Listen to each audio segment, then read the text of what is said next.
I'm Piano Man. Welcome to the show. Welcome to the show. Yeah.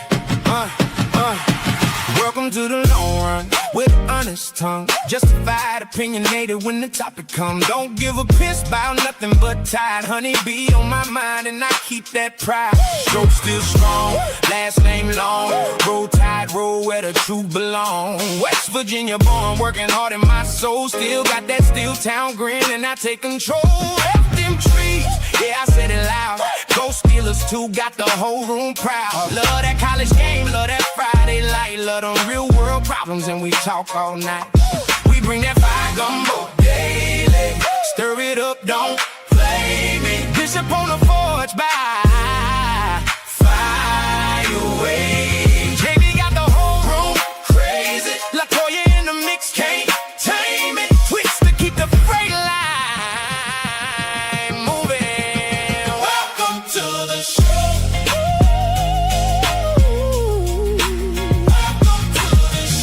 Piano Man. Welcome to the show. Welcome to the show. Hey, good morning and good morning and good morning again and again. Hey, welcome to the Long Run with Piano Man. I'm your boy. You know who I am. I need no introduction because my presence just says it all. That's right. Bama hater. Okay. After the show, I'm just addressing something Bama Hater put in the chat. I got you. I didn't think you got it. Okay, so because you normally respond pretty quick, so I got you. We got you. We see you and everything. But y'all know how I roll. You know now. Like I said, now there are some things in this life Piano Man does alone, and you know it. But when it comes down to this show, you know I got to have my main man. I got to have my road dog with me and everything. So y'all know how I bring him to the stage, bring him to the kitchen.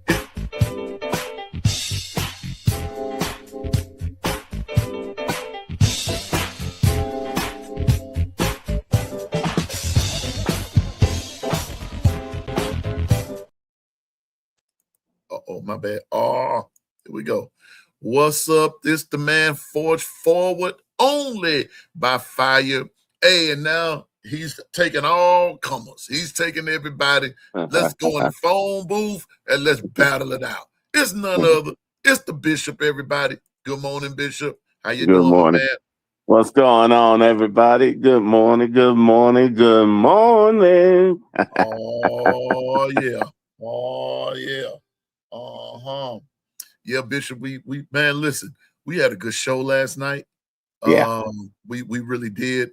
I know Justin said some stuff that probably some folks probably did not care to hear. But can I tell you something? It needed to be said. It is the truth. The truth will set you free. It needed to be said. It needed to be said. Yes, sir. Yes, ma'am. Uh-huh. All right. Good morning, Linda P. Good morning. Good morning. Roll Tide to you. This is what we're gonna have to do. You know, I was, doing some of those shout outs and everything with the media asset there, Bishop. Mm-hmm. I'm gonna have to change some of that. I'm gonna have to, I'm just gonna have to because I'm getting in trouble about some of it and everything. And so I got to change some of it. So forgive me if I don't give you your normal intro and everything. I'm just going to say good morning to you and Roll Tide and everything like that until we can get some things changed. Because I don't want to, I'm tired of getting beat up on. You know what I'm saying, Bishop? I'm tired of getting beat up on. So some of them, and so if I, just got to make sure that got to change some stuff. But good. Oh, wait a minute. Hold up. Wait a minute. Mm-hmm. You telling me? Are you going through fire test? Yeah. Mm-hmm. Yeah. Oh, okay. Got to change some stuff around. Because, all right, then. Hey, I'm with you. You know me. Hey, as long as I know, I'm good to go. Yeah, it happens. It's some things I got to change. I got to get with my producer Dwight and and got to get some things changed around. So forgive me if I don't do the media asset this morning. There's just some things we've got to change around, and so I don't want to get anyone in trouble, myself, Bishop, any of us, any of you all. So let me give me a minute to change some stuff, okay? So Linda P, the first lady, good morning, roll tide. You know, and I'm gonna put it to you like this. I'm gonna go on and put it up there. Who's giving us the hard way to go? There it is right there, Bishop.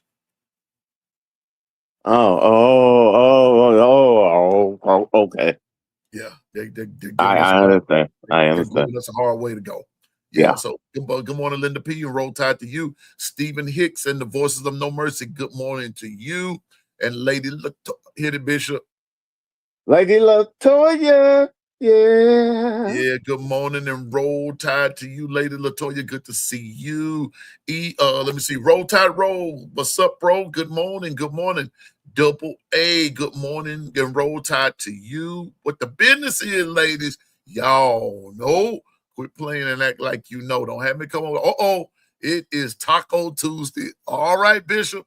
I'm taking tacos, burritos, gorditos, and chalupas all day today. Try to act like you don't know. Your taco and all your Mexican food will get taken, and that includes Shangri-La as well. That's right. That's right. Uh-huh. You know. Good morning to my producer, Dwight. Dwight said, I didn't expect Justin to spill those beans. I did. And one of these days, I'm gonna tell y'all a little something else, you know. Yeah, what's up, Austin Allen? That's my brother out of Georgia representing them dogs. What's up, Austin? Justin dropped some bombs on some folks last night. Yes, he did. Yes, he did. Uh-huh. I know it. I know it. Look, hey, It's just what it hey, is. he spread some act right juice up in that joint. Yeah, buddy. What's up, Vols? My friend out of Tennessee, representing them Vols out of Tennessee. Hey, good morning to you. Good morning and glad to hear it. Good morning, Gwen Quince. What the business is, Gwen? You know. Quit playing act like you know. All right, I'm gonna tell you like I just told some old folks. Today is Taco Tuesday. Don't get your taco taken. You better act like you know. You better act like you know. I'm just saying. Let me see who else up here. Kid, the Bama fan. What's up? Good morning and roll tide to you. Dennis Kohler. Good morning and roll tide to you. Bama hater. That's my friend. I don't know. Yeah, I guess you my friend. Out of Miami representing them Canes. What's up? What's up, Bama hater? Good to see you. Hey, Buckeye Mike. Yes, sir. That's my friend out of Ohio representing them Buckeyes out of Ohio. Good morning. Buckeye Mike said, I haven't heard anything like it before. They always have made it known gambling was forbidden. I'm telling you, Buckeye Mike, my heart is still broken. My heart is still broken, man. I'm sorry, but you looking at a man that just believes in sports the old-fashioned way. When they said don't gamble, they meant don't gamble, and that's just the way that it goes. Don't gamble. You don't gamble, and you know you don't bet. You just don't. Not in you a player. Leave that gambling stuff for the folks on the outside and let them settle it. But when you betting on your own teams, now Bishop, I don't know about you, but who can be trusted? Who can be now? Well, I'm just saying, man. if we want to be Like, we go want ahead, to Bishop. be totally clear.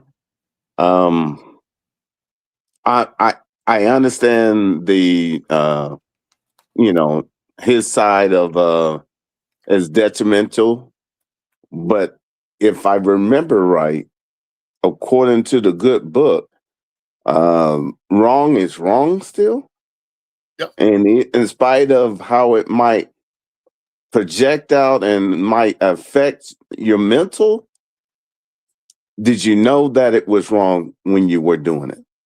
Yeah. And was it a said rule already in play before you entered in to the NCAA? I don't think that's a brand new rule, right? No.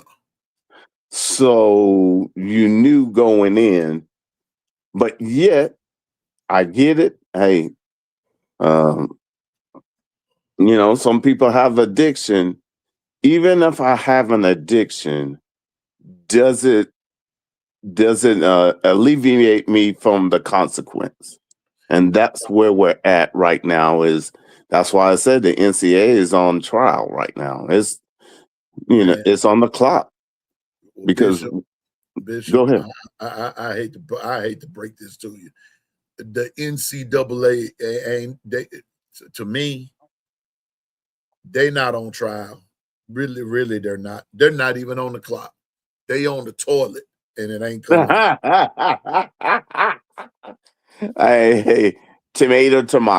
They on the toilet, But now let's and just they're a be little open. constipated, Bishop. They're a little constipated now. Oh, hey. But check this out. On the real tip, what just happened is that the timeline just got sped up. And watch what I'm saying. Oh, I'm I gonna know. leave it there, but the Mhm. timeline just got sped up. And it is what they were fearing against happening is closer than you think. And if you know what I'm talking about the two conferences, Can you put it in watch the what I'm chat? saying. Can you put it? If you understand what Bishop is saying, put it in the chat. I understand. Yeah, I understand what Bishop is saying. 'Cause yeah. I get it. Because okay, if their rules don't stand, then what are we really playing for? And why do we have bylaws and rules and standard operating procedures? I get that, okay, I have an addiction, but it still was our bylaws when you came into said NCAA. Mhm. So are we now given a pass, even though he betted on his own teams? And could it easily, if he was playing, being considered a point shaving type of situation? Or are we okay with um, no consequence, but just allowing him to go ahead and play the season out, and then open up this tsunami of a thing? I'm just saying. Bishop. I'm just saying. I'm gonna let them marinate in there for a minute. Yeah. Buck, I might. Yeah. Good to see you, my man. Good to see you again. See Steven and see Latoya. Uh, Stephen Hicks, what are the voices of No Mercy saying about all this? I forgot to ask you that yesterday. I see the bishop is here. Good morning, everybody. Yeah. Yeah, we made it to the top of the hill. Hey, good morning, Twister. One of the chefs. Good morning. Good morning. Uh, yeah, Linda P says she get it. Stephen Hicks said he understand. Remember when I said that? You got Yeah. it. But I Mike said it. Ken the Bama fan said they get it, Bishop. We get it. We Yeah. get it. Yeah. We see what they but Bishop, this is what I was gonna say, sir. Go ahead. And Go ahead. this is just me now. And I'm like Governor. A shout out to Governor who won't be with us today. I don't think he's gonna make it today. Okay.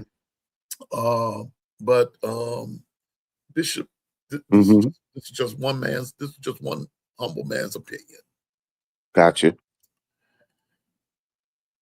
Bishop, what's bothering me is something that you said that sparks a thought. It sparks thought. If the courts are not going to uh help honor what the NCAA has said, has already established, like what you said from the jump, from years gone by. There are some rules that were from the beginning. There are some rules that were added or amended and things like that. We got it. But Bishop, the bottom line is what you said, and I'm in agreement. But I'm just more or less just kind of highlighting the fact that the the courts Mm-hmm. have told the NCAA, forget you, Mm. forget you, Mm. because you've been so inconsistent with other stuff. And you know what, Bishop? I'll be the Yeah. first one to admit that there are things that I haven't kept up with as it relates to uh the political side of the NCAA. You know Mm-hmm. what I'm saying? Little Right. Right. rules here, rules there. I hadn't kept up with it because I was just like some others, like they're in the chat. Let's just play football. Let's just play football. I agree. I hear what you're saying, but right now, can I be honest, Okay. family? The NCAA is going through their fire test, and the whole thing is the inner circle they thought they had is crumbling all the way around them to where they got to be able to answer for themselves. And I don't know if they can answer the call. Well, and let me finish right here. Let me finish. Go And ahead. Buck, I might, and the head coach Joe. See, this is what I'm getting at. See, because there are so many working parts. Facts. There's so much. You've laid a rule. You've made a rule. Yep. Let me liken it to something. Let me liken it to this. Go And I'm ahead. pretty Go ahead. sure Go ahead. Yeah. everybody in the chat can relate to this. When I was much younger growing up, I can remember I really wanted to do something, and my mom told me no. My mom told me no. And I said, boy, and I really wanted to do it. And I was really trying to find a way around what my mama said. Uh-oh. Go ahead. Go ahead, Pete. I said, I know what I'll do. I went and asked daddy. I went and asked daddy. But guess what daddy did? When I went, I said, Dad, is it all right if I do such and such? Daddy, we kept doing what he was doing, and he looked at me and said, what did your mama say? Have you asked your mama? That was all she wrote. Wasn't no sense of me moving any further, Bishop. Facts. I dropped it right there. Because when daddy said, well, go talk to your mom and see what she say. Because what daddy didn't know was, or I don't know, that was before the days of cell phones and texting and all that good stuff. And my mama never owned a cell phone, by the way. And so it wasn't none of that. They had an understanding that when one spoke, the other one spoke too. Yeah. That's how that went. And in this case, Mm-hmm. the NCAA spoke. The NCAA spoke, Mm-hmm. but the courts didn't speak the same language. Nope. They were not speaking the same thing. They didn't go back and say, well, what did the NCAA say? Oh, well, come on, Sorsby. Everybody deserves a second chance. Sorsby was betting at Indiana. Sorsby was betting at Cincinnati. And Sorsby had $6.5 million on the table at Texas A&M. Mm-hmm. And Buckeye Mike says, and the head coach, Joey McGuire, was advocating for him to play. Yep. Sure it was. Not worrying about what any of this looks like. Not worrying about the messages that it is sending all the way across college sports, not just football, but sports in general. Bishop, it's a sad day. And I didn't want to talk about it anymore, but you can't help it because that's all that's on the news. Can I just let's just be uh, factual about this. What truly happened is that, remember how the NCAA was bullying back in the day because they knew they had the backing and anything that would try to go to court would get kicked out? Well, if you think about it, I think the NCAA is starting to understand that it's a new day and that they need to make sure they revamp some things, because what they used to being able to receive from the courts are saying no. Mhm. The Supreme Court has already ruled on your NIL, and then we saw what you did to move it forward, and now any of your cases is on a case by case, and we remember how you acted when you had the power. Yeah. I'm a Bama hater says I think all fan bases have to be honest about when they're okay with being comfortable when the NCAA looks the other way, whether it's their team or another Facts. team. That's Facts. fact. That's That's facts. facts. It's something we don't agree on, Bama hater, but that one, facts. I agree with you. That's just facts. That's the Yeah. facts right there. And they've looked the other way. They've looked the other way. Yeah. Anthony, I told you last night, I get what you're saying about the O'Bannon brothers, but you can't compare the O'Bannon brothers and what happened with them with that compared to this. This ain't got nothing to do with NIL. Honest to goodness, it don't. This with Sorsby is a violation by him. And I think where the NCAA violated is the fact that because you were inconsistent in everything else in punishing people or not doing what was right by Right. like what Bama Hater is saying right here. And I get what you're saying, but you can't compare the two. You cannot compare the two because the Sorsby case has nothing to do with NIL. It has nothing to do with just per se pay for play. It has nothing to do with the transfer portal. It has everything to do with a young man doing stuff he had no business doing.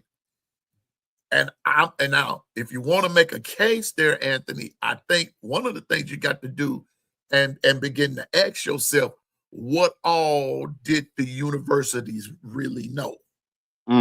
What did they know?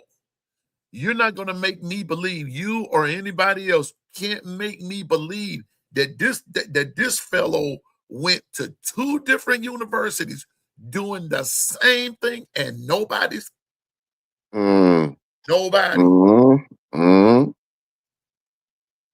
And listen, you know what's so indicative of this time is that there's no more rug that they can sweep it under.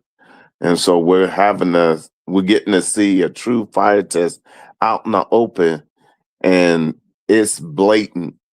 I'm telling you, it's blatant, and it should shake you to the core, because it's not like that gambling rule is a new thing. It's been in existence before he even was thought of. And so now for it to be challenged, and now a court, a judge now can rule an injunction. It's not like we're talking about eligibility. We're talking about a known rule that if anybody broke it, it was just understood, you knew your consequence. Well, what the judge just did is flip that on its head and say, not if it's a detriment to somebody's mental. Even though we know it's wrong to do so, and we have held professional players to be banned for life, But the NCAA now, this is one case that I they can't turn away from, because it has rippling effects. You got said universities in the same conference that are really struggling to even think about playing them if this stands. You got to understand it. It sends shockwaves because it's almost like an earthquake, and we're just seeing the aftershocks come up now, and that where other universities are like, come on now, we all know that gambling, you're not allowed to gamble on your own team, whether you had a disease or not. Did you not know that it was wrong to gamble? Was Man, that look, rule set when you came into college, or was it already established? If it's already established, then I don't see how the higher courts is going to hold to that, because that's been a standard for eons.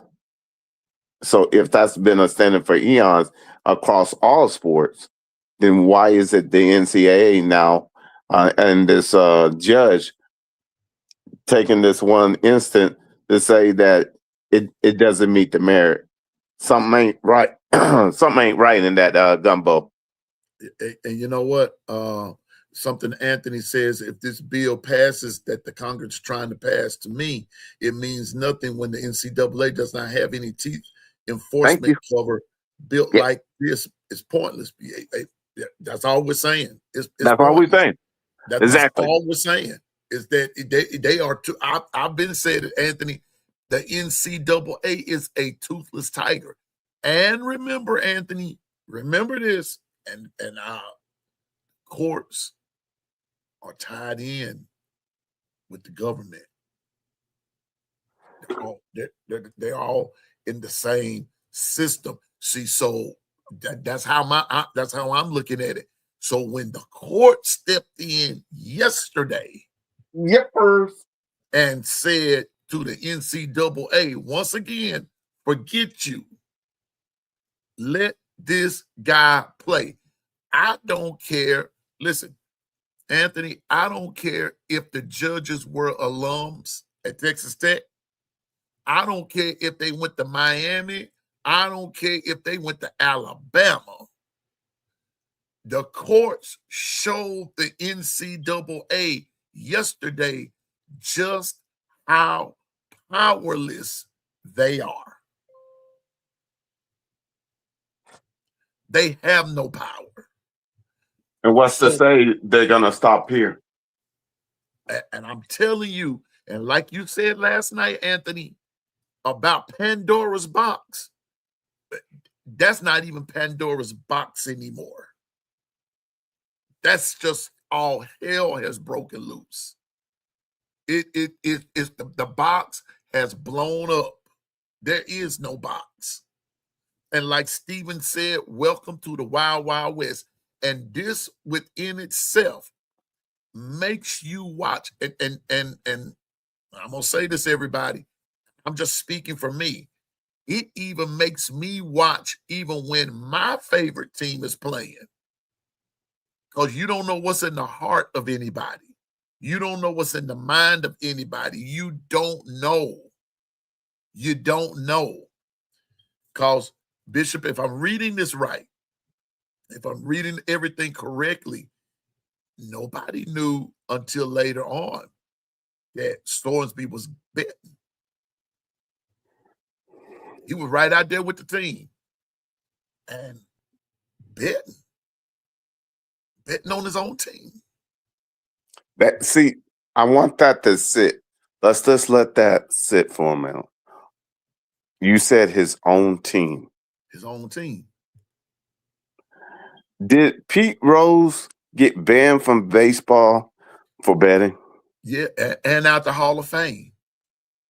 And because this is, and Bishop put a pin right there, and I'm a Pete Rose fan. And if you're going to do this for Sorensby, then they need to put Pete Rose in the Hall of Fame. Hall of Fame. Thank you. That's I'm all just saying. I was trying to get at. You're good.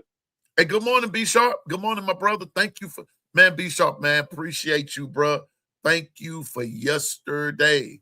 Thank you for coming on the show yesterday, man. We enjoyed it. I know I did. And like I said, bro, everything that I said concerning you, man, I meant it from the heart.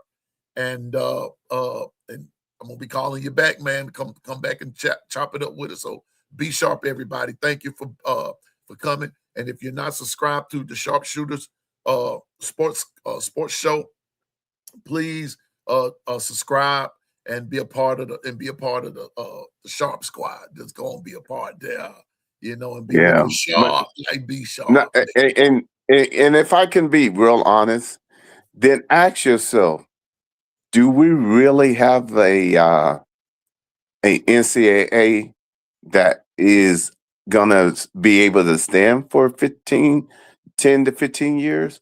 Or are we starting to see where they keep pulling on the strings and it's already on life support? So ask yourself, what would it hurt for things to be revamped? Or some way, maybe this is just a way that everything is going to where we got to get on one governing body so that we can govern across. And it might be the one last straw that needed to break in order for that to get moved into the forefront. I'm just saying, that's my humble opinion. Bishop, it goes back to what you said, though, sir. It goes back to what you said. You asked this question Mm-hmm. way back. I know you finna hit me. Go. Do you understand what I'm saying? Yes, I do. When you said, do you see what's on the horizon? And Bishop, Yeah. it's no longer on the horizon now, sir. I'm No, sorry. it ain't. It ain't. I'm sorry. It's no Look, longer on look. the horizon now. That bad boy staring us right in the face. And it's just a matter of time. Time. Yeah. It's not. Go ahead, Bishop. No, I was just gonna say it's like you did wrong, and Mama said you wait till your daddy come home. You finna get it, and you got to wait the entire day, and you know what's about to happen when he does. That messes with your mental capacity, man. Knowing good and Facts. well, because it's a lot that goes with what you just said, and when you relating it to this case, though. But Bishop, I'm going back to something that Stephen Hicks brought up. Go ahead. Let me go back to something that Stephen Hicks said. Let me see. Hey, good morning, Zach. Happy birthday to you, my man. Yeah, happy birthday, Zach. Happy birthday to you, Zach. And yesterday was my sissy birthday, Kimberly. Oh yeah, Kimberly, happy Belated birthday, birthday. Kimberly. Uh-huh. Yeah. Happy Waiting on Legend birthday to come. to you. Happy birthday. Let me see. It's something I got to find it. What Steven said. Okay, I think I've passed it. Hey, and put it like this. Hey, family, I could talk to y'all real. When the last time you seen that the Democrats and Republicans playing nice together? That part scares me right there. Just this whole thing scared me, man. Okay, so you're telling me now all of a sudden it's sports. It's something you both enjoy. So now y'all can all of a sudden be bipartisan and agree so strongly that they unified? And Lucy, Bishop, you got some explaining to do. and Bishop, well, you got to remember some of these politicians, these senators and representatives and things like that. You got to remember that when you're dealing with colleges, you're dealing with universities and everything. Some of those guys, these are their I know where they came from. Yeah, I know, but got to make it look good. They no, can't and that's part of it. But you got to understand then if you can be bipartisan on this, what are we really doing? Come on, what I'm saying is that you pick and choose when to do so. You only show us what your true intent is. You make certain things because you want to make a point, but when it comes to your sports, oh no, we got to move. We got to move some stuff because ain't nobody gonna mess with my sports. Yeah, I mean, and Then we the people need to be heard. Don't think that if you move like this for your university, why wouldn't you move for your people? I'm trying to get in contact with. Wait a minute. Go ahead. Corrupt judges should be Disbarred. I But now I have to challenge Stephen on this one. Are these judges corrupt from the word go, or does it make them corrupt just because they ruled on something that you don't necessarily agree with? See, I'm going back to the point that because of the NCAA being inconsistent, these judges said there's nothing consistent about any of what's happening now, because you have to think back that when this first came up, this was the argument, the inconsistencies of the NCAA. The inconsistencies of the NCAA. yeah. Bishop, there's part of your problem. Oh, facts. The system is corrupt. The Facts. system from Facts. listen, Stephen, here's my deal. I think this is actually what I'm trying to get at. The NCAA, with their rules in place, should be so airtight, you don't need a judge. You don't need a court. You don't need that. You shouldn't need that. It goes back to like what I told you about the incident with my parents. When my dad said, "What did your mama say? Have you talked to your mom?" My next move was no move at all. Yeah, you better leave that alone. Leave that alone. They are fortress. They're unified as one. Because, and then he said, "Have you talked to it?" What? Because I wasn't gonna lie to my dad. I said, "She said no." He said, "Well, that's your answer." They were unified as one. The NCAA somewhere along the line, first of all, became disunified, or however, the unity was gone from within the system. The courts had been looking at it the whole time. They just didn't say anything. And you were going back to the court. You were going this. You were doing it. And when the courts had to step in, now they stepped in on this one. And you got to remember you when Anthony was bringing up the O'Bannon brothers. Oh yeah, court. Even though it was a whole different situation, but every time you go to the courts, they pull one teeth. They pull one tooth. They're pulling your teeth. Now they came back, and you discovered you didn't have any teeth left. You know what? I'm with you, Stephen, that the corrupt judges should be disbarred. But are they corrupt?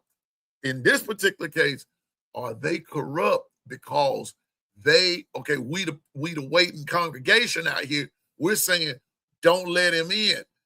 And guess what? And they should not have let him in.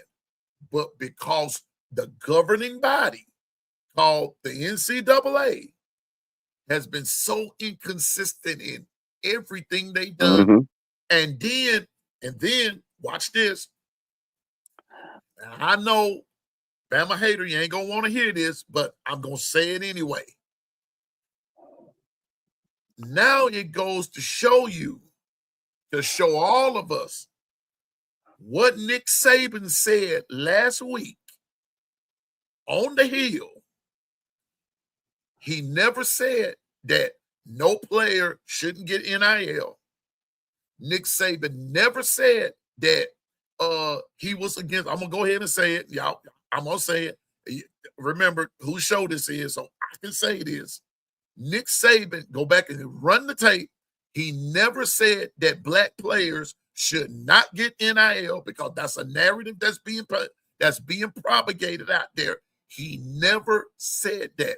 What Nick Saban said was there needs to be some regulations on everything concerning NIL, concerning everything as it relates to players getting paid. Now, because you ran into issues with this, all out of control, gambling fell in there too. Mm-hmm. Because guess what? Somebody got paid. Somebody still got paid. Go ahead, Bishop. Yeah, I'm just want to talk to the chat real quick. Help me to understand. The NCAA have been getting paid off of said student athletes for eons, right? Mm-hmm. Could it be that system that used to get their back now acknowledges their part that they played in keeping them being able to do what they did through all the eons, and now they're trying to get their get back and letting them know unless you give us actual documentation and some facts to fight this within the parameters of what his lawyers brought to the table. They didn't see anything where the NCAA put up a valiant effort to combat or to cross-examine what they put out there. Mm-hmm. All of a sudden, is justice blind anymore? Does justice have eyes? Oh.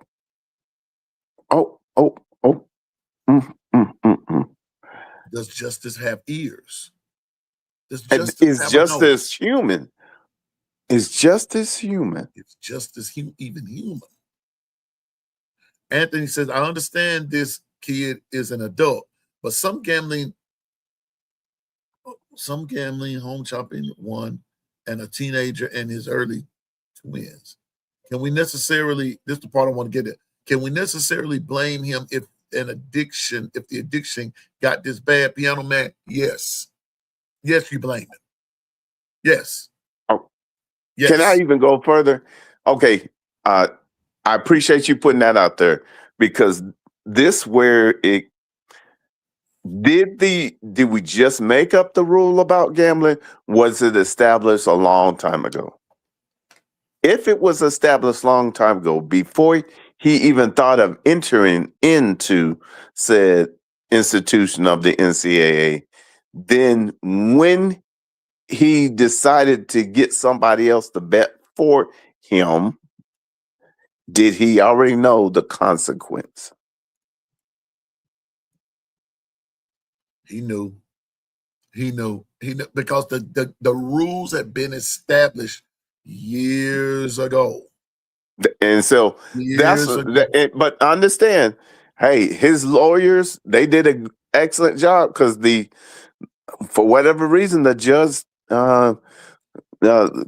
did it in injunction. And if they did the injunction, then I just wondered, did the NCAA take it lightly and just thought it was a slam dunk case, and just really didn't apply themselves like they should have? Or were they just realizing that the rug has been pulled up and they really got to do the work? Bishop, You know what the bottom line is for as far as Piano Man is concerned? Sonsby broke the 11th commandment Thou shalt not get a kara, and, kara, and, kara. and got caught. Bottom line, he got caught. He broke a rule and got caught up. And see, Just that simple. he broke a rule, and I get it. Even if he's an addiction, then it comes back to I get that. But are we saying there's no if it's mentally hurt to the individual, then it circumvents the wrong or the broken rule, and there's no consequence? Because if that's the case, then I Oh, want it across the board. Even when somebody might hate somebody for a different hue and something is judgmentally done in that. You got to understand, and I'm just using that as a caveat. uh-huh. You got to understand it got to be across the board. It can't be when you pick and choose, is what I'm trying to get at. It has to be across the board. And for the first time, I think our NCAA is starting to realize you haven't been doing your work. They just been getting your back. And now you are exposed and you're in your fire test. And that this judge just pushed the issue even more for you to either face it or you're about to be obsolete. You decide. All I know is this right here, Bishop. At some point or another, hold on, I'm trying to find something here. Because they're about to take this game away. I'm telling At y'all, at some it's point or going to another, change. and Stephen Hicks said it best. He said, I'm just gonna add something to it. I'm gonna go to something else right quick. I've been waiting on Legend. I've emailed, I've texted him and everything, and he has not answered. But It's all good. but We'll be led. yeah, but but to Anthony, can you explain to me the point of this bill if it passes? The point of the bill if it passes will be nothing to me, Anthony, because the NCAA has been so inconsistent in everything. They don't have any teeth to do anything now. They're gumming this all the way. It's got to be parade down. They can't enforce anything. Can They I can't enforce anything. can I be honest? You know what it is, and you know why they chose Saban, because they are scared that for the first time, the institution called the NCAA is now at the forefront, and in their eyes, it's running out of control. But they got to understand it's because of what they did and what their choices, and now their choices have come to roost, and now they're like, well, we can't control it, but you were the governing body. How? What do you mean you can't control it?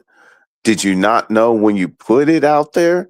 Are you structured a certain thing, how it would act, or did you just put it out there because you were butthurt because you was called to the carpet and realized that you finally got found out, and due to that deal, you put something out there so vague that it developed its own legs and started walking.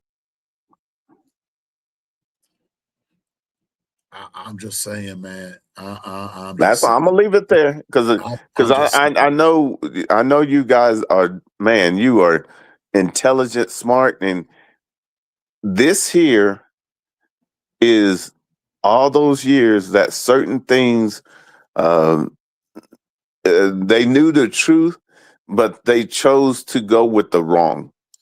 Now all of a sudden we're in this injunction, and the NCAA, you better you better acknowledge what you have done and say, if this is going to be done, we got to also own up to our portion of it. And see, that's where it is. It's accountability. And that's what's being challenged is for so many years, you bully some people, and now it ain't no fun when the rabbit has a gun. Bama hater, you know what? Now I'm gonna tell you something, Bama hater. You staring in the gumbo today, bro. I had to give you that, and I'm not even gonna argue. I'm not even arguing with you.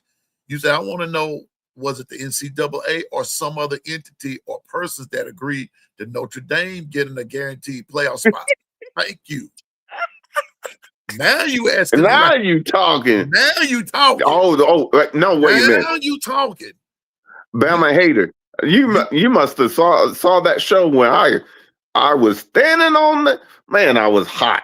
I was hot. Every team should be able to buy their spot too, right? Shoot, I want to negotiate. Listen, if we do this and this, if our team goes 9-3, I want you to guarantee we're gonna get into the playoffs. Who did they go to? See, now this is what we're talking about. The inconsistencies of the NCAA. Not the court. The NCAA. It started with them. It started with it started with Notre Dame. Notre Dame had to make this appeal to somebody. Who did they make the appeal to? Now, Bama hater, I'm gonna give you something to think about within your question. Let's just play a game of what if.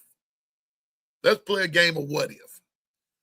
What if they bypassed the NCAA and did go to the court?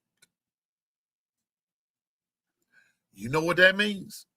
That means the NCAA really is just floating. And they are the NCAA in name only. And no power. And no, so they have no image. No image at all. So I'm not saying that this is what happened. I said, let's play a game of what if. What if, I'm going to get straight to the gist. What if they did bypass the NCAA and went to the court?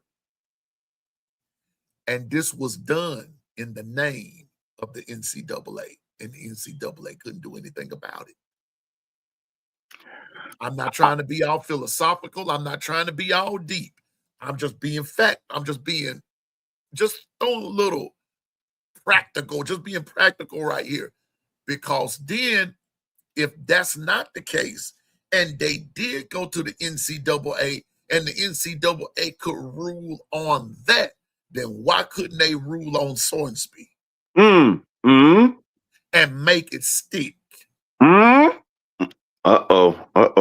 pulling on the strings, and we said once you enter into this, you got to go all the way. You got to keep asking questions until you get the full picture.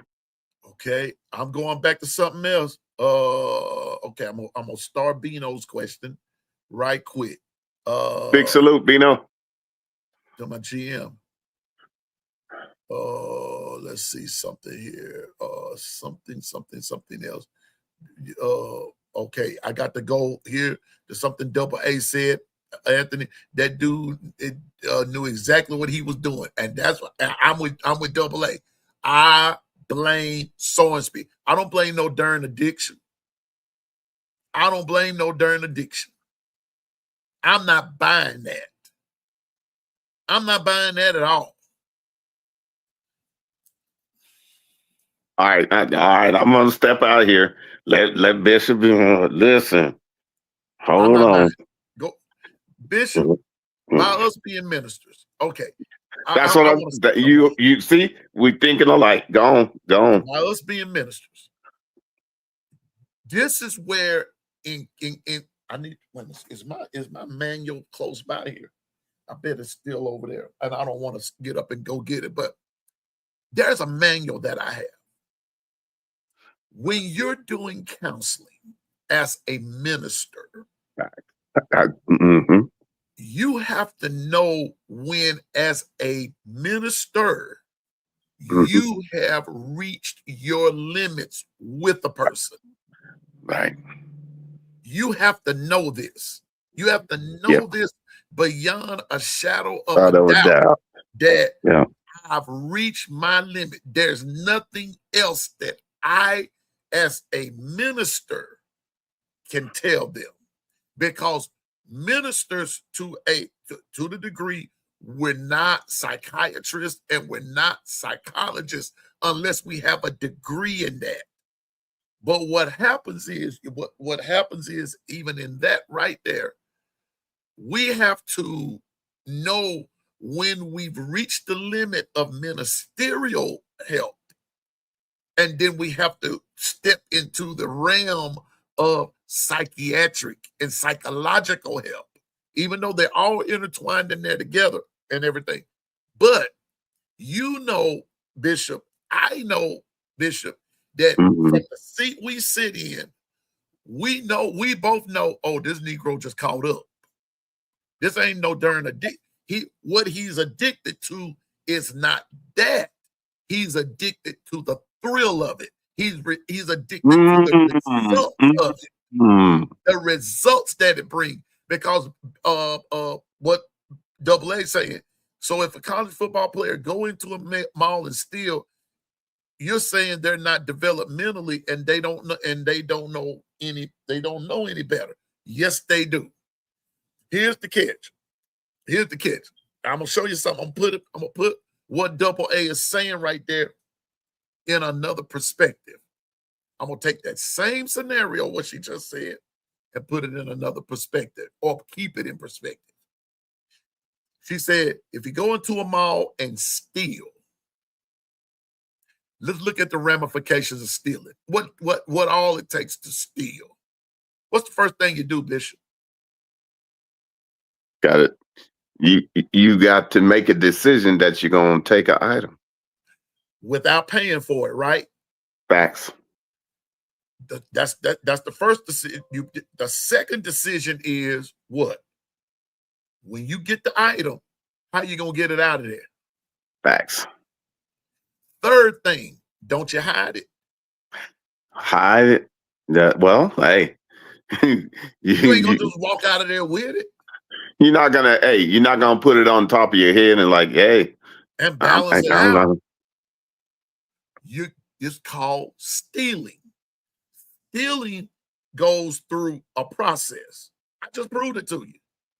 Well, if development, so if you say he's not developmentally, sounds to me like he's overdeveloped. Oh, Because he just put all that together. ooh. And can I add a caveat? Go ahead.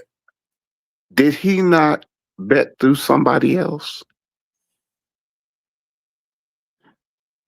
If he bit, He knew I full well. listen. I know I'm not the sharpest tool in the barn, but if I'm smart enough to go through somebody else, was I trying to circumvent the system? And did I not know that I was circumventing the system, or am I brand new to this? I'm just saying. And then if that's the case, did I know it was wrong? You didn't know. You knew what was happening. Bishop, guess who's here? Yes. It's the one. It's the only. I got some questions for this dude right here. Y'all is legend. Morning. Good morning. What's up, legend? Man, I was having trouble getting on. I apologize. Hey, man, you good. You good. Just so you made it. Legend, now you're wearing a Colts hat. Oh, Colts cap. But, I forgot. You old school. You old school. You old school. That's right. You old school. Man, Governor would have liked Legend simply because of the hat he wear. How you doing, Legend? Man, I'm doing good. It's early in the morning. I need me about 8 cups of coffee to get going, so I'm on about number 4 right now. So I'm getting there, though, brother. I'm getting there, my friend. I hear you. I'm glad, man. I'm so glad you're here. Man, welcome to day 2 of the summer series. I told y'all I was going to bring the content and podcasters and broadcasters of the game. And here's one of the number ones, this good old Legend. Now I'm going to hop to something, Legend. I saw something on X yesterday, and I got to question you about it, even though I know it's your opinion. And here we go. I got to pull this up. Here we go. I think this is it. No, that's not it. Hold up. Did I caption it? I thought I did. Wait a minute. No. Oh, Oh no, man. you Oh no, bruh. Oh, yes, I did. Here we go. I got it now.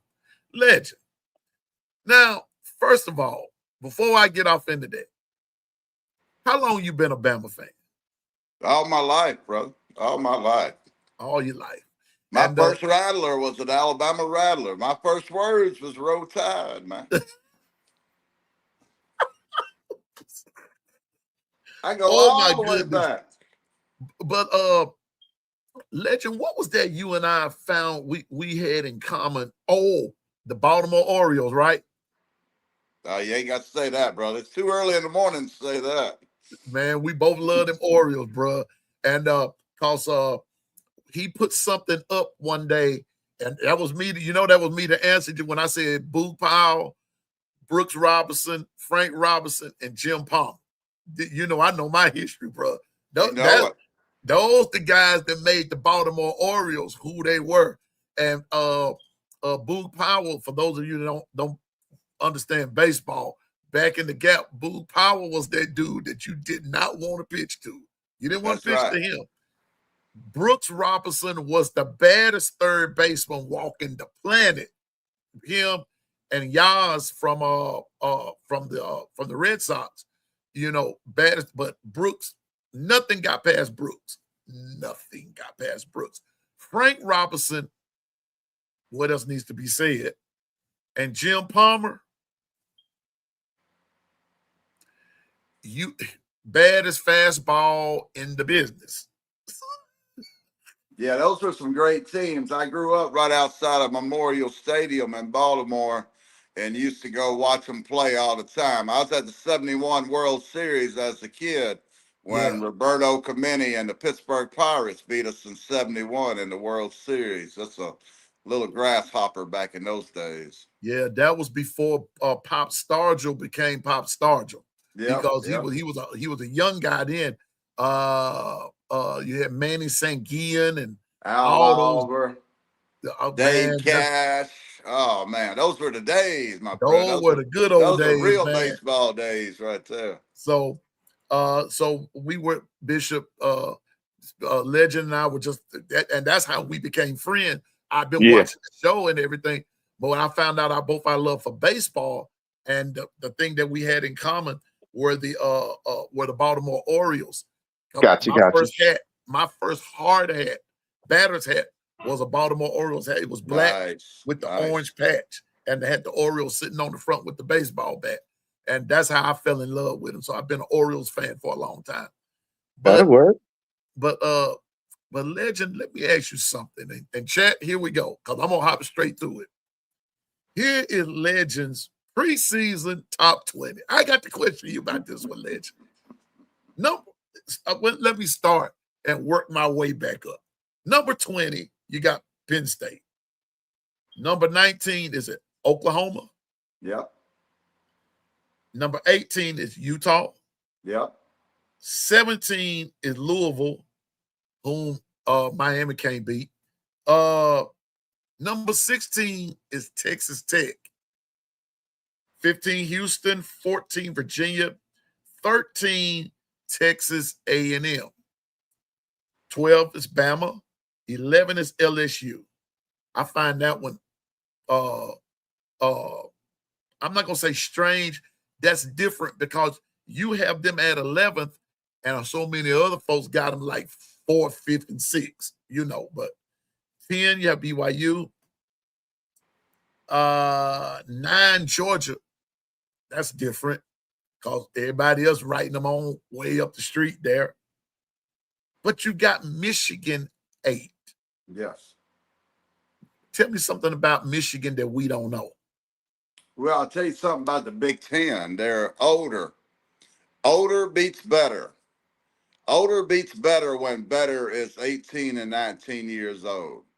Oh, Michigan has 9 starters that are seniors, 14 on the entire starting 22, plus one of the best young quarterbacks in the nation in Bryce Underwood, and now a coach that knows the X and O's of the game in Kyle Whittingham. I think older Big Ten teams are beating younger SEC teams. SEC teams are dependent on freshmen incoming a lot, where the Big Ten is dependent on the portal.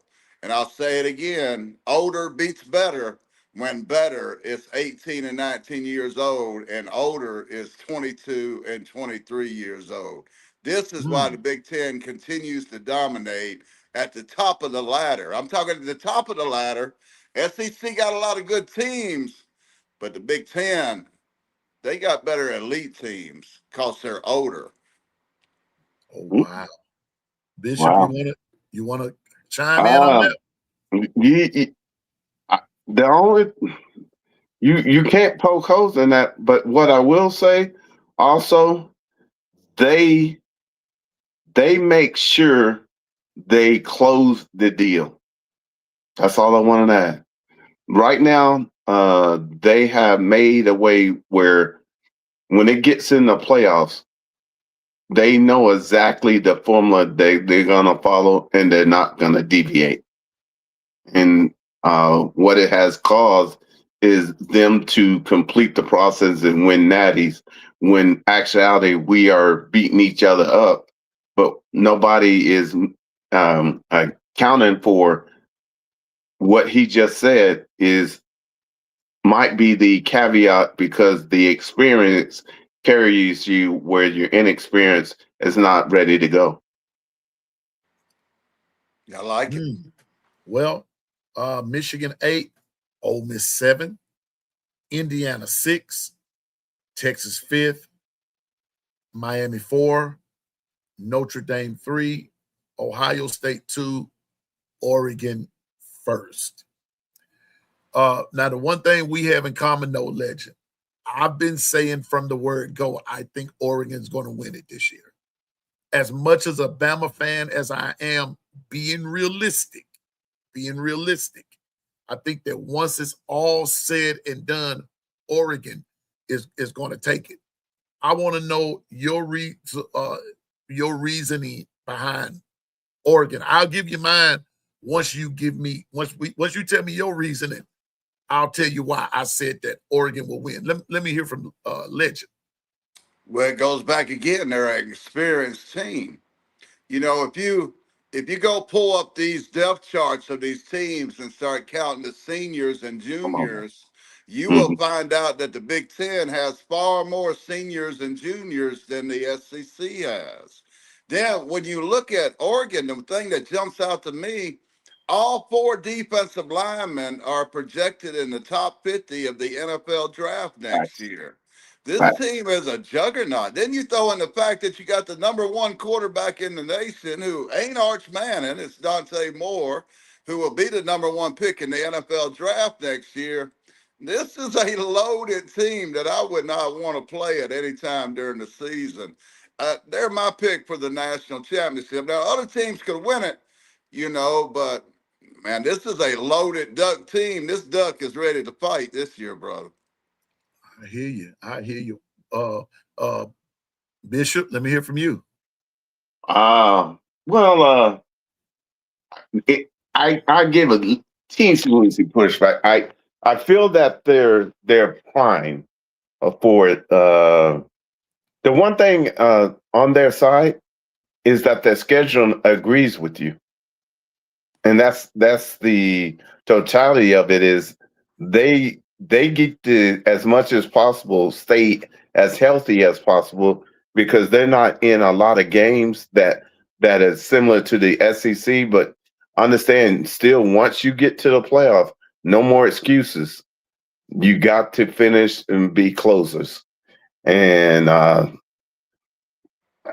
that's my only pushback. They still got to get it done, but do they have the nucleus? Absolutely. I had to put on my glasses here so I could see y'all. Getting Okay. old and blind in my old age here. Hey, you make a great point, Bishop. But you hit on a key opponent there. You look at the Indiana schedule, they don't even start playing to Ohio State. The first Right. 6 games are a complete joke. Yep. Some of these Big Ten teams, you got like 24 teams over there. By the time, you go through these weak schedules, you're in much better shape come playoff time than these SEC teams that been Mm, beating up on each other. So you have to put that in the formula when you consider who's going to be healthy enough to play Right. 16 games and win a national championship. Uh, with this new playoff format and keeping the SEC championship game, man, that's a rough road to hoe for a SEC team to come through injury free and be able to field a team capable of beating a team that's pretty well had gravy all season long when it's come to the schedule. I mean, it does make a hell of a difference. Look at the Indiana schedule. I mean, they yep. play like Howard, Western Kentucky, Northwestern, Northeastern. Their first 6 games is a complete joke. So by the time they Mm, get to the 7th game, they really played a 6-game preseason. They've done ironed out all the kinks and got everybody playing on the same page. Hell, Texas, I mean, you got Ohio State, LSU in them first 6 games. I mean, big difference, my friend. Big difference. absolutely. Uh, he said, I'm looking at the legend. I got my Bible out, Athlon's Mac. No, I'm going. I live by that, brother. I Oh live by yes, that. sir. I Live by that. look at my Bible, man. I see it. I see. I better get in the game plan. I I'm got trying to my. tell y'all, you better get you a Bible. Yeah. But I'm looking at the Oregon schedule. Okay, so here we go: Boise State, Oklahoma State, Portland State, and then for them, they go to USC. Now, USC is one of those teams Right. I've been saying from the jump, and my folks over here can tell you that I've said it. That's a sleeper cell team. Might want to watch them. It's about time for Lincoln Riley to put the thing together. If they could ever get a bona fide defense, Gary Patterson. and they got Gary Patterson, one of the Mm-hmm. gurus. But if Mm-hmm. if Patterson can put that together, USC just might spoil somebody's plan of a playoff berth. They'll be that team to spoil a plan. Right. And so when I'm looking at Oregon's schedule or USC, and then matter of fact, they play USC in the Coliseum. Okay. So it's a road game for Oregon. They come back and play UCLA, Nebraska. They go to Illinois. Then they play Northwestern. They go to Ohio State. Now, this is the fun part about the Ohio State part, legend, and that's this here. Oregon owns them. If nobody else can beat Ohio State, Oregon finds a way somehow or another to beat them. They Right. beat because they've beaten them in the shoe before. They've beaten them in Columbus before. They've beaten them in Oregon. So, in my opinion, that's going to be the game to watch as we go off into the season, because if they play them, they play them like on November the 7th. That's the same day Bama plays LSU. So November 7th going to be important. But they're playing Ohio State. Then they play Michigan. Shot. Then they go to Michigan State, and then they end with Washington. So you still think, you still believe, I still believe Oregon is going to be there. I still believe that. I still believe that. I don't know if they're going to lose a game. I'm not here to say that they are. I'm not here to say that they aren't. I don't know. Like Steven said, nobody's taking a snap yet. But when you go and you start looking at depth charts, and we understand injuries can happen, we got all that part. But Legend, I just want to also know, I've also heard some things, and I got you all day today, so bro, I got you all day today, and so let's talk about the fact that when you look at your top 20 here, now let's bring in who would be to round it out of the top 25. Who are your 5 teams that you didn't add? Well, one of them's SMU. I really like what SMU is doing. Yep. Kevin Jenkins is probably the best quarterback outside of Dante Moore in the nation. They also a team that they have went out and spent excuse me. They have went out and spent millions of dollars in the transfer portal. They have outspent Alabama. They have outspent many SEC teams.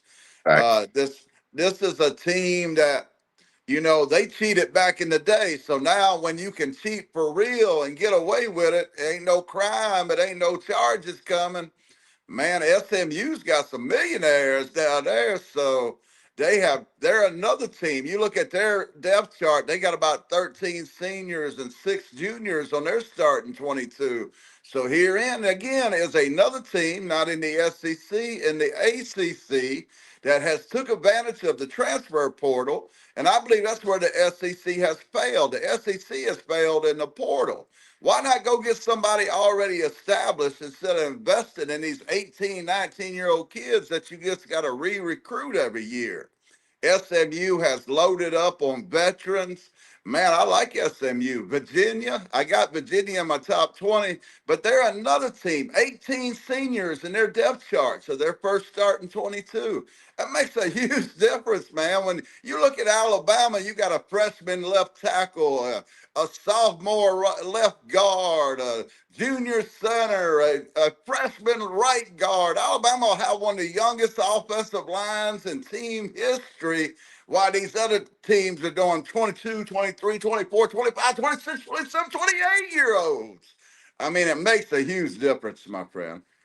But let me ask you this, and shout out to my man. B Sharp is on B the Sharp line. is B in the Sharp and house. Legend in the same room. Boy, it's fit to get crunk up in here. What's up, B Sharp? Oh man, not much, man. I ain't know you sent me the link. I just so happened I was doing something else, and then I just so happened to see a link. Yeah. Yeah, man. I just want to come up here and talk about that stuff going down there at Texas Tech. Okay, we're gonna get on that back on Oh that. yeah, do Yeah. your thing. Do your thing. Do your thing. Yeah, we're gonna get on back on that because I want to hear Legend's take on it as well. But Legend, isn't Alabama actually doing it the way it's supposed to be done? No, Alabama is building their team ass backwards. Why you If I say was that? Alabama, I would be investing in the transfer portal a lot more than I'm investing in these 17, 18-year-old kids. You have to re-recruit these guys every year. And what if one of them is a superstar? What stops Texas or Oklahoma or Ohio State from coming and offering them $10 million in the offseason to go play for them? You are invested in people that you have to re-recruit every year. Every year you got a guy sitting at the table picking from the hats that you just recruited last year. There's no loyalty no more. It's all about the money, my friend. It's all about the money. Loyalty has went out the window.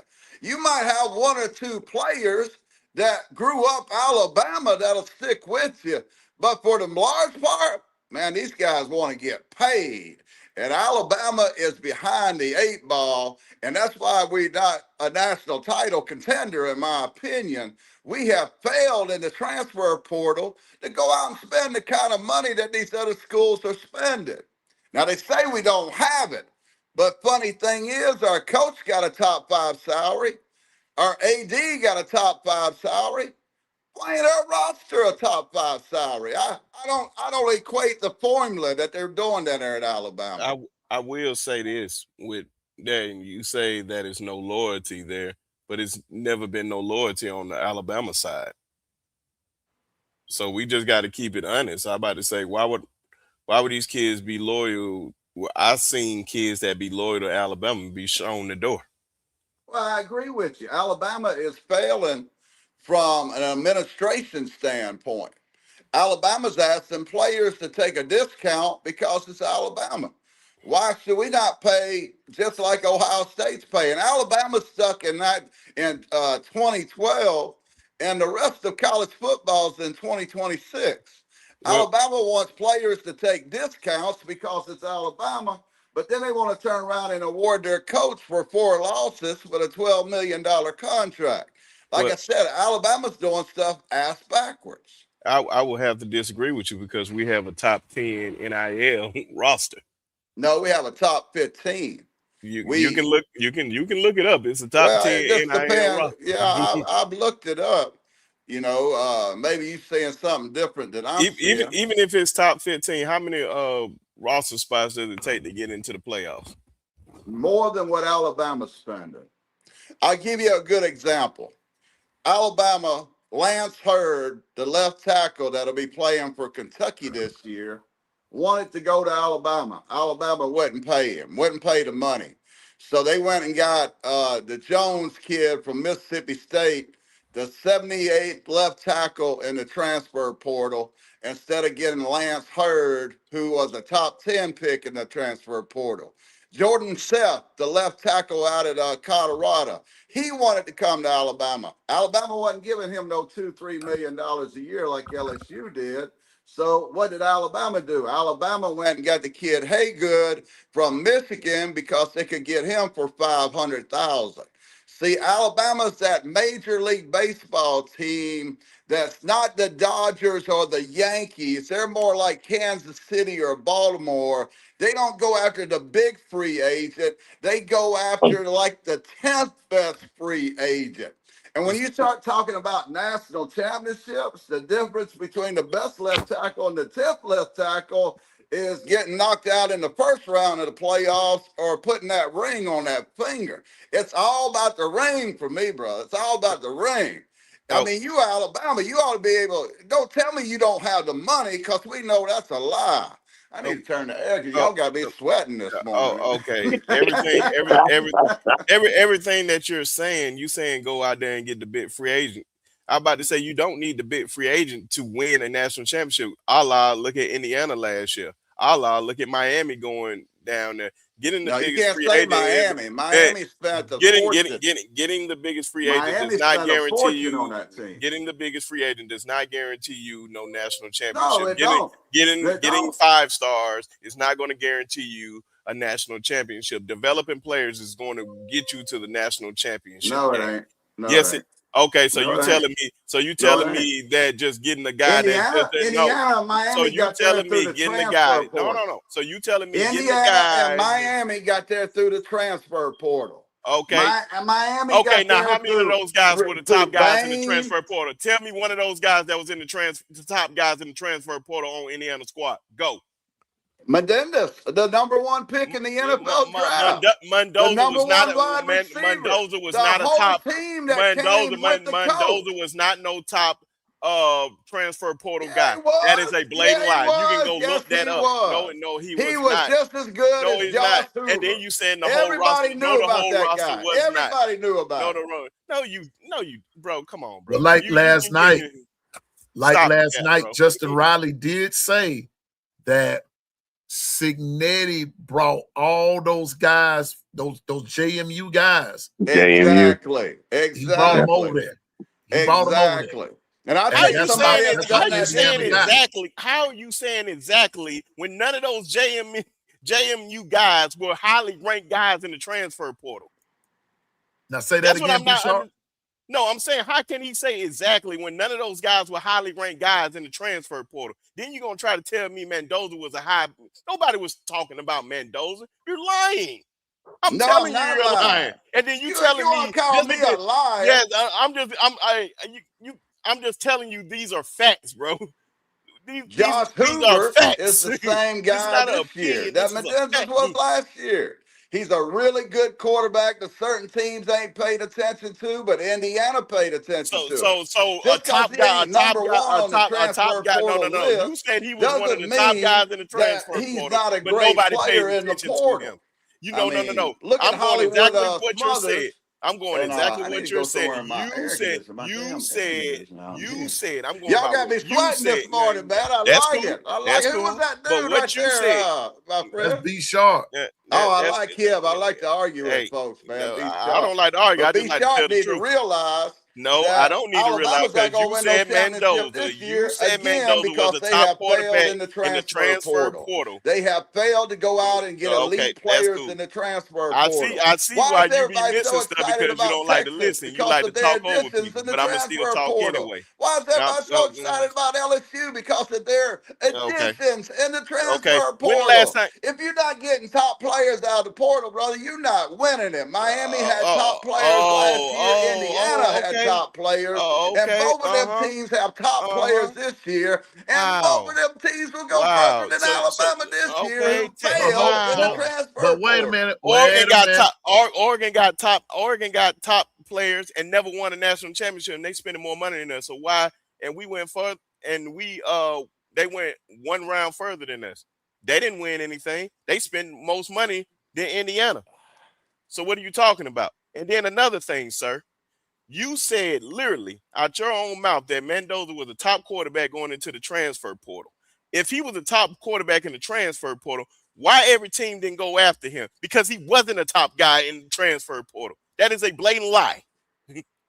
This is facts over feelings. Now I'm still that legend. The one thing I'm just old school, man. You got to develop a team. You develop a team because see, sooner or later, what you're saying is actually going to run out. It's going to run out. I guarantee you, Indiana won't be there this year. Oh, yeah, they will. Oh, Have you looked at the roster? I looked at the roster, but Nick Marsh, okay. Josh Here's how I Hubert. look at it, legend. Okay, Have you looked at their schedule? They're going to be 6-0 their by schedule Ohio State. is a cupcake schedule, just like most of your Big Ten are And cupcakes. that's why they're going to be there and healthy. But what's going to happen is when playoff time comes and they are matched up against a team that didn't play a cupcake schedule or they're not a cupcake team, Indiana going to get tore up out the frame. It'll happen to them this year. Because the quarterback that they got, I don't see it. I don't see it. I don't see Indiana repeat. I don't. Well, you see, I had them 6 on my top 20. Man, so based on his I'm logic, with you. I think Oregon is the team to beat. However, Indiana, you look at their roster, it's a top 10 roster. And man, that coach, I like that coach. I wish Alabama go get that coach. I like a coach that'll get out. You want them to go get a coach that our coach been dominating? But let me ask this question. Hold up, B. Sharp. Let me ask this question. Who in the world heard of when did Signetti get to be a household name? I had never heard of him, even when he was at Bama. Who paid attention to Signetti? Oh, no, you wouldn't hire him 2 years ago. You don't even know who he is. But, I mean, when you look at how he deals with a team, that's how I want my coach to be arrogant. I don't want my coach to be Mr. Rogers in the neighborhood.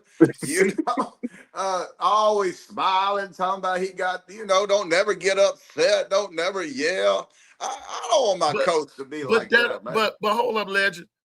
But all right, since you went there, when Clemson beat the brakes off Alabama, wasn't Coach Saban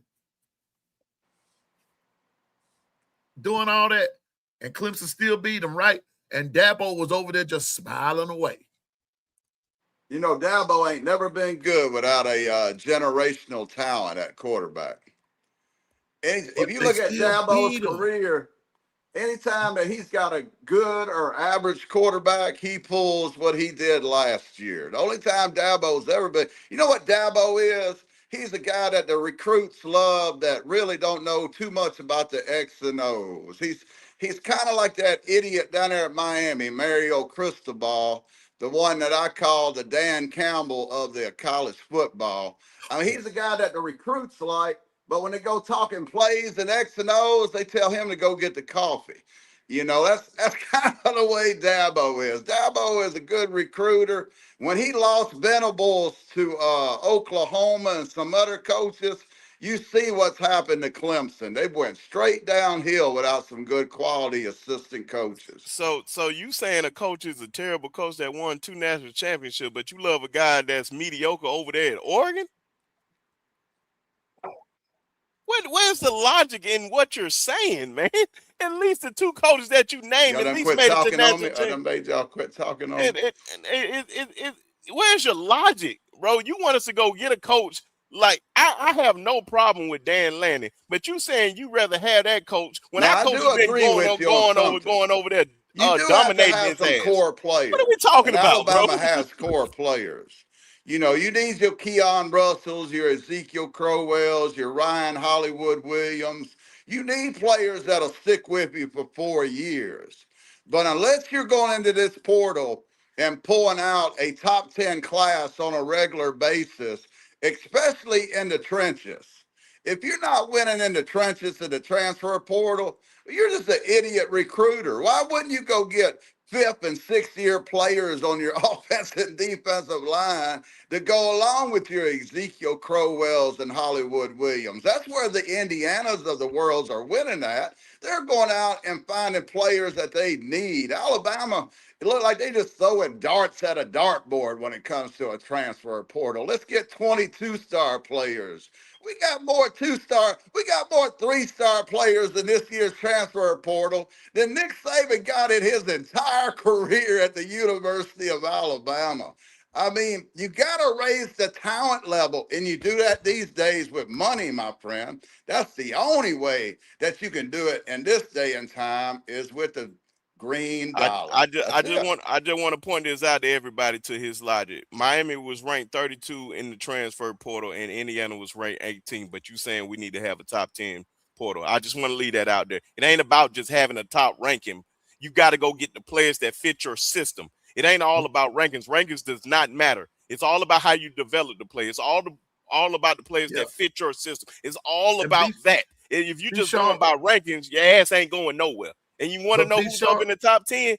I'm not hearing be sharp. But be sharp. I'm Let gonna me tell ask you, you a question. Texas is up there, Kentucky is up there, Washington is up there, Michigan is up there, USC is up there, Oklahoma, Tennessee, Vanderbilt, Auburn, and Wisconsin. Where did they ass go?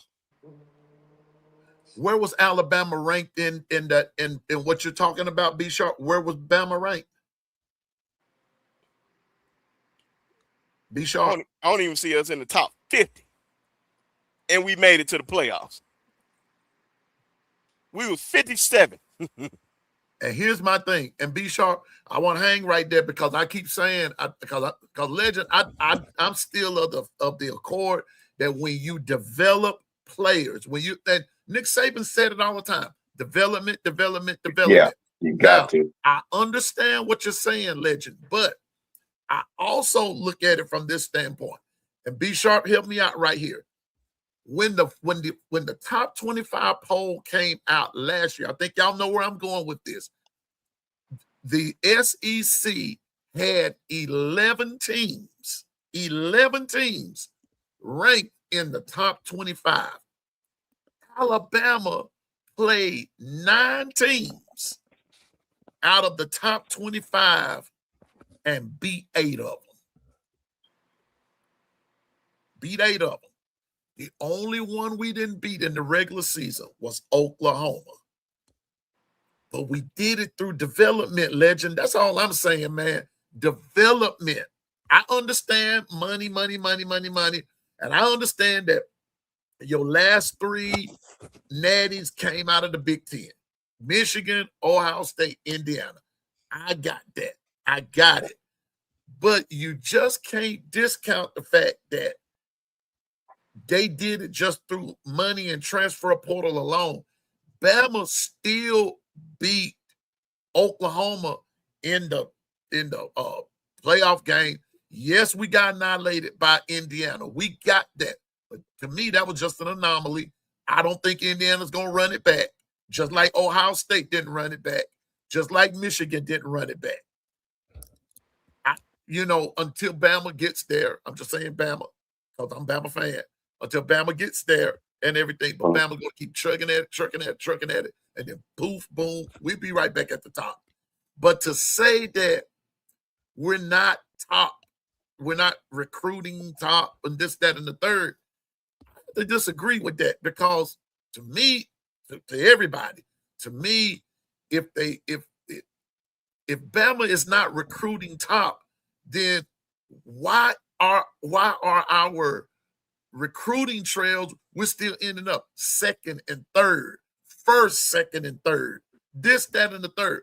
I realize that the transfer portal is out there. I got that part. And Bama does lose players to the transfer portal.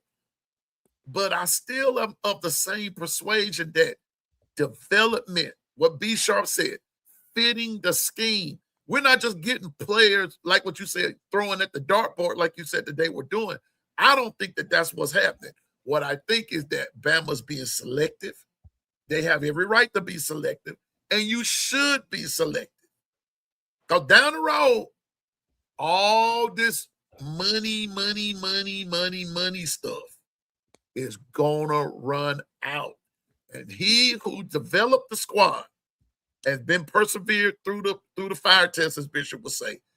That's who's gonna come out the eventual champion, not just a microwave thing. Because Right. Ohio State, Michigan, and Indiana, in my opinion, Legend, are microwave teams.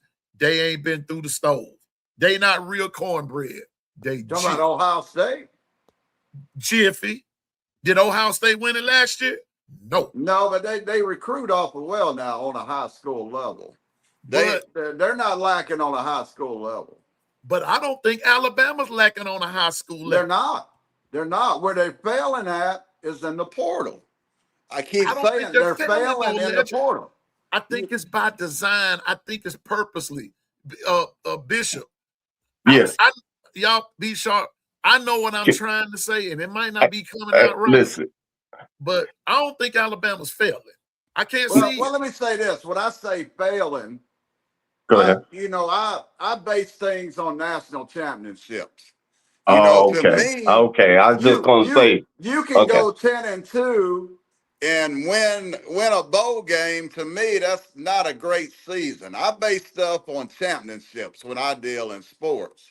Now, that might be a bad way to look at things, but that's just the way I look at it. To me, if you're not winning the championship, then you're failing. Where fans will say, well, hell, Legend, we won 10 games, man. We beat 8 out of 9 ranked teams we played. That's great. But still, we didn't win the championship. It's all about the championship to me. And when I talk about things not based upon if we're a top 10 team, which we may be. I talk on things based on the fact, can we win a national championship with the roster that we have? And honestly, I don't think we can.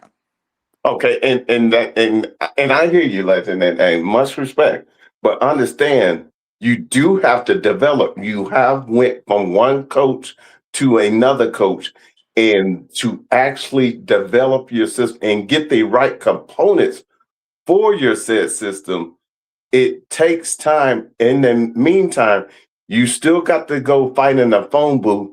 So what you're saying right now, in this time, hey, it's been a good showing, but no, you're building up to get back in the running for the national title.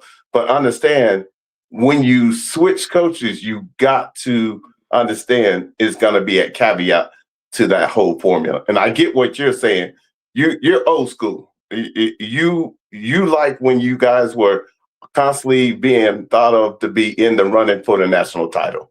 Much respect. I get it. I get that. See, but I'm not talking based on if Alabama's good. Right. I mean, there's 1,000 universities that would love to have what Alabama has. But my problem is I want what Indiana has. I want that national championship. That's my issue. and I see Alabama. I mean, I hate to say the things I'm saying. I mean, I like to say that, yeah, Alabama's going to win it all. We got the best team in the nation, but we don't. And where we failed at, we went out and invested in a ton of 3-star and 2-star maybe players. When you look at Alabama, maybe the offensive line is good. Maybe the quarterback works out. Maybe we got a good running back. Man, them Big Ten teams ain't saying maybe. They saying they are, so we, Do I Okay. don't know. do you not know? Okay, so based on everything that you just said, you just going off. You I'm not just going hearing off B right. sharp for some reason. Turn Hey up your D, volume. talking to your mic just a little bit. I think you can hear me. Yeah, now okay, go ahead. Yeah, I can hear you. I'm about to say now. So based on your logic, you saying that it's all about rankings to you. That's where you're getting everything wrong. If you keep basing everything on rankings, you're not going to get far. Oregon got how many 5 stars? What does that matter? They haven't won anything. I still Texas can't got. hear him, Piano Man.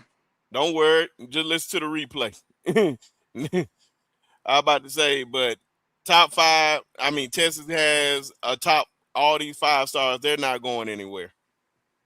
All these guys have all these top five. I mean, all these 5 stars on their team. And they're not going anywhere. It's all about developing your players. You get your players in, and then you go in the transfer portal and get what you need. That is it. You don't just depend on the transfer portal. Just go out there and just rack up on players. No team is going to win the national championship that way. And you can go back and look when the throughout the whole duration during the transfer portal, because the transfer portal has shown you that that does not work. Just because you just load up on transfer kids, they're in the transfer portal for a reason. Most of them, because their ass can't get on the damn field. But only thing I'm saying, if you have a Nick Saban expectations, we're not going to go to the national championship every year. I would love for that to happen, but that's not going to happen. And if you have those type of expectations, you're going to be disappointed every single year. You're going to be pissed off about nothing. Even Nick Saban didn't even have those type of expectations. So why the hell are fans all of a sudden having these type of expectations on something that is impossible? Like, come on, man. Where's the logic in all of what you're saying? I just don't like the logic. You're just saying just go get the top ranked kids and thinking that we're gonna go do something. That does not just work like that.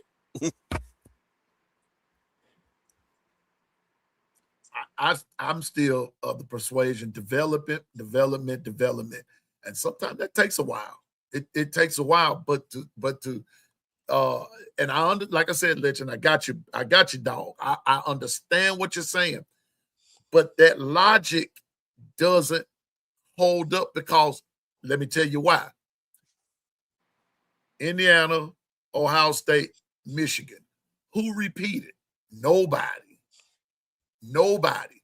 They just outmoneyed each other. That's all I'm saying. They out because according to the logic of how it's going here, they outspent. So Indiana outspent Michigan and Ohio State and Oregon. Oregon been outspending folks for years and ain't won nothing. Texas has it can backfire on you. It can backfire. It's not a guaranteed formula just because you go out and get the top players in the portal that you're going to win. I understand what you're saying. And I also understand you got to have core players. I mean, Sharp, I mean, you guys ain't wrong. You got to have core players. But look at James Smith and Quay Russo, who I helped recruit for Alabama. Went down to Montgomery several times and talked to them. They were LSU, Mississippi, not Mississippi, but Florida, Georgia was all after them guys, teammates. Alabama spent millions of dollars developing them to 2 players. Where are they at this morning? Whose defensive line do they play on this morning? It's not Alabama. It's going to be Ohio State this year. And watch James Smith and Quay Russo have great years at Ohio State. That's my problem. When you put all this money into freshmen, What stops Ohio State from coming getting Ezekiel Crowell? What if Miami offers Keon Russell $10 million next year? Uh, where you at then? Where you at then in your quarterback room? Do you And know that's why my they're there? problem. Alabama seems to be playing the role of a mid-tier baseball team while these other teams are acting like the Yankees and the Dodgers and going out and signing the best free agents. The Now, like you Yankees. said, that don't Okay. always mean success, but I'll Yeah. take my chances with the 5-star and top player over the 3-star and the maybe player. The Yankees haven't won since 2009, by the way. All right, Why but to say that? yeah, but check this out, you guys. Everybody's all in the right area. What you're basically saying is you got to have a nucleus and then add components from the portal. I We know agree. there is a proper balance of that. And Yes. I know Quincy Morgan is the best at doing that. So that's No. no doubt there. No. Now, here's the caveat that a lot of us are not putting into the framework. You have set coaches that are making decisions because they're not of their regime. They haven't done enough research or vetting to see if said player could eventually fit the current program format. So what is happening is that like I've been telling the family, in 2 years, if you haven't developed said player, you are already on the clock, because understand, the portal tells you you don't have that 3 to 4 year to develop unless you show that young man and woman that they can get on the field or on their playing field and be able to contribute so that they can know where they stand and what they need to work on. Otherwise, what do they have invested back into to know that they can keep moving forward?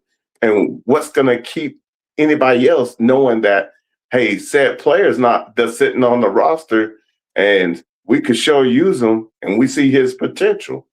The key is being able to keep the communication and the relationship going forward and letting them know, hey, you only got 19 snaps, but of those 19 snaps, when I evaluate you, 16 of those snaps were all you could give, and you grade high on that. Okay, with that, we're gonna keep moving forward in this next season, and we're gonna give you a bump in your acceleration of your NIL. The key is being able to communicate and to coach and to develop. But in this time and answer, you cannot, without it, you hear me what I'm saying? The old regime of being able to take someone from freshman all the way to senior, that business model is almost obsolete. It's on its last leg. Let's put it like that. Because of this portal and NIL, if you don't develop it in 2 years, you're really up against the clock. And understanding they're gonna go elsewhere because they still have dreams and aspirations of making the NFL. If it's any way possible, they gotta get on the field. So a lot of times, the one component you guys are not entering into is the coaches in the development of being able to trust them to get on the field, even in whatever short capacity. Do they trust to put them out on the field, or are they not noticing, and their offensive and defensive coaches are not paying attention and not doing their job? That is the question. Well, let me say this. From people I've talked to in the SEC, Alabama and Georgia in particular is betting, like Piano Man said, that this thing levels out. Because of COVID, because of rules, players are being allowed to play 6, 7 years now. Well, Alabama and Georgia is betting on the fact that eventually that'll come to an end and we'll be back to the times when players play at the most 4 or 5 years in college. And at that point, Alabama and Georgia will be situated by, depending on freshmen more than the portal, they'll be situated in a better situation than the teams that have invested in the portal all these years. But again, I say that is a wrong philosophy simply because now you got private equity money coming into college football. You got folks with millions of dollars that don't mind paying a left tackle $10 million if it means winning this season. They don't mind giving a quarterback $8-9 million if it means on winning. College football is no longer college football. It is semi-pro NFL junior. And SEC and Alabama has not caught up completely to that fact. You look at JK in Miami. Miami wasn't nothing a couple of years ago. But man, they have exploited the transfer portal. They have went out and added some key freshmen with them portal additions. And Miami probably would win the SEC this year if they were in the SEC. That's a hard thing to say from my Wait, what? Bama hater. But I mean, come on. I mean, the SEC is failing somewhere. I mean, we used to own college football. Now we talking about our first team is ranked fifth in the preseason poll. Some folks don't even have the first SEC team to the sixth or seventh team in their polls. I mean, we're failing somewhere. We can't keep saying it's going to work out. Man, you got to figure out the problem and solve it. But sooner, but like I said, though, Legend, I'm still of the persuasion this is going to run out because, like I've been saying, I know a lot of people don't like this type of dialogue, but it has to be had because it is what it is, and I just got a text saying I love it. that Alabama, some of the fan base is being laughed at because of how we're going at it, like with Legend and everything. But people have their opinion about it because they're passionate about their team and everything. But no two people are going to see it alike. That's what I like. That I'm not going to just go along just to get along, because I will say this: when Coach Saban retired, I went into a funk. I did. Too. I really went into one. I ain't came out. Well, I'm gonna say this. Unlike Bama hater, which I've done my homework, Mario Cristobal in his first year at Miami went 5-7. Facts. Kalen DeBoer didn't.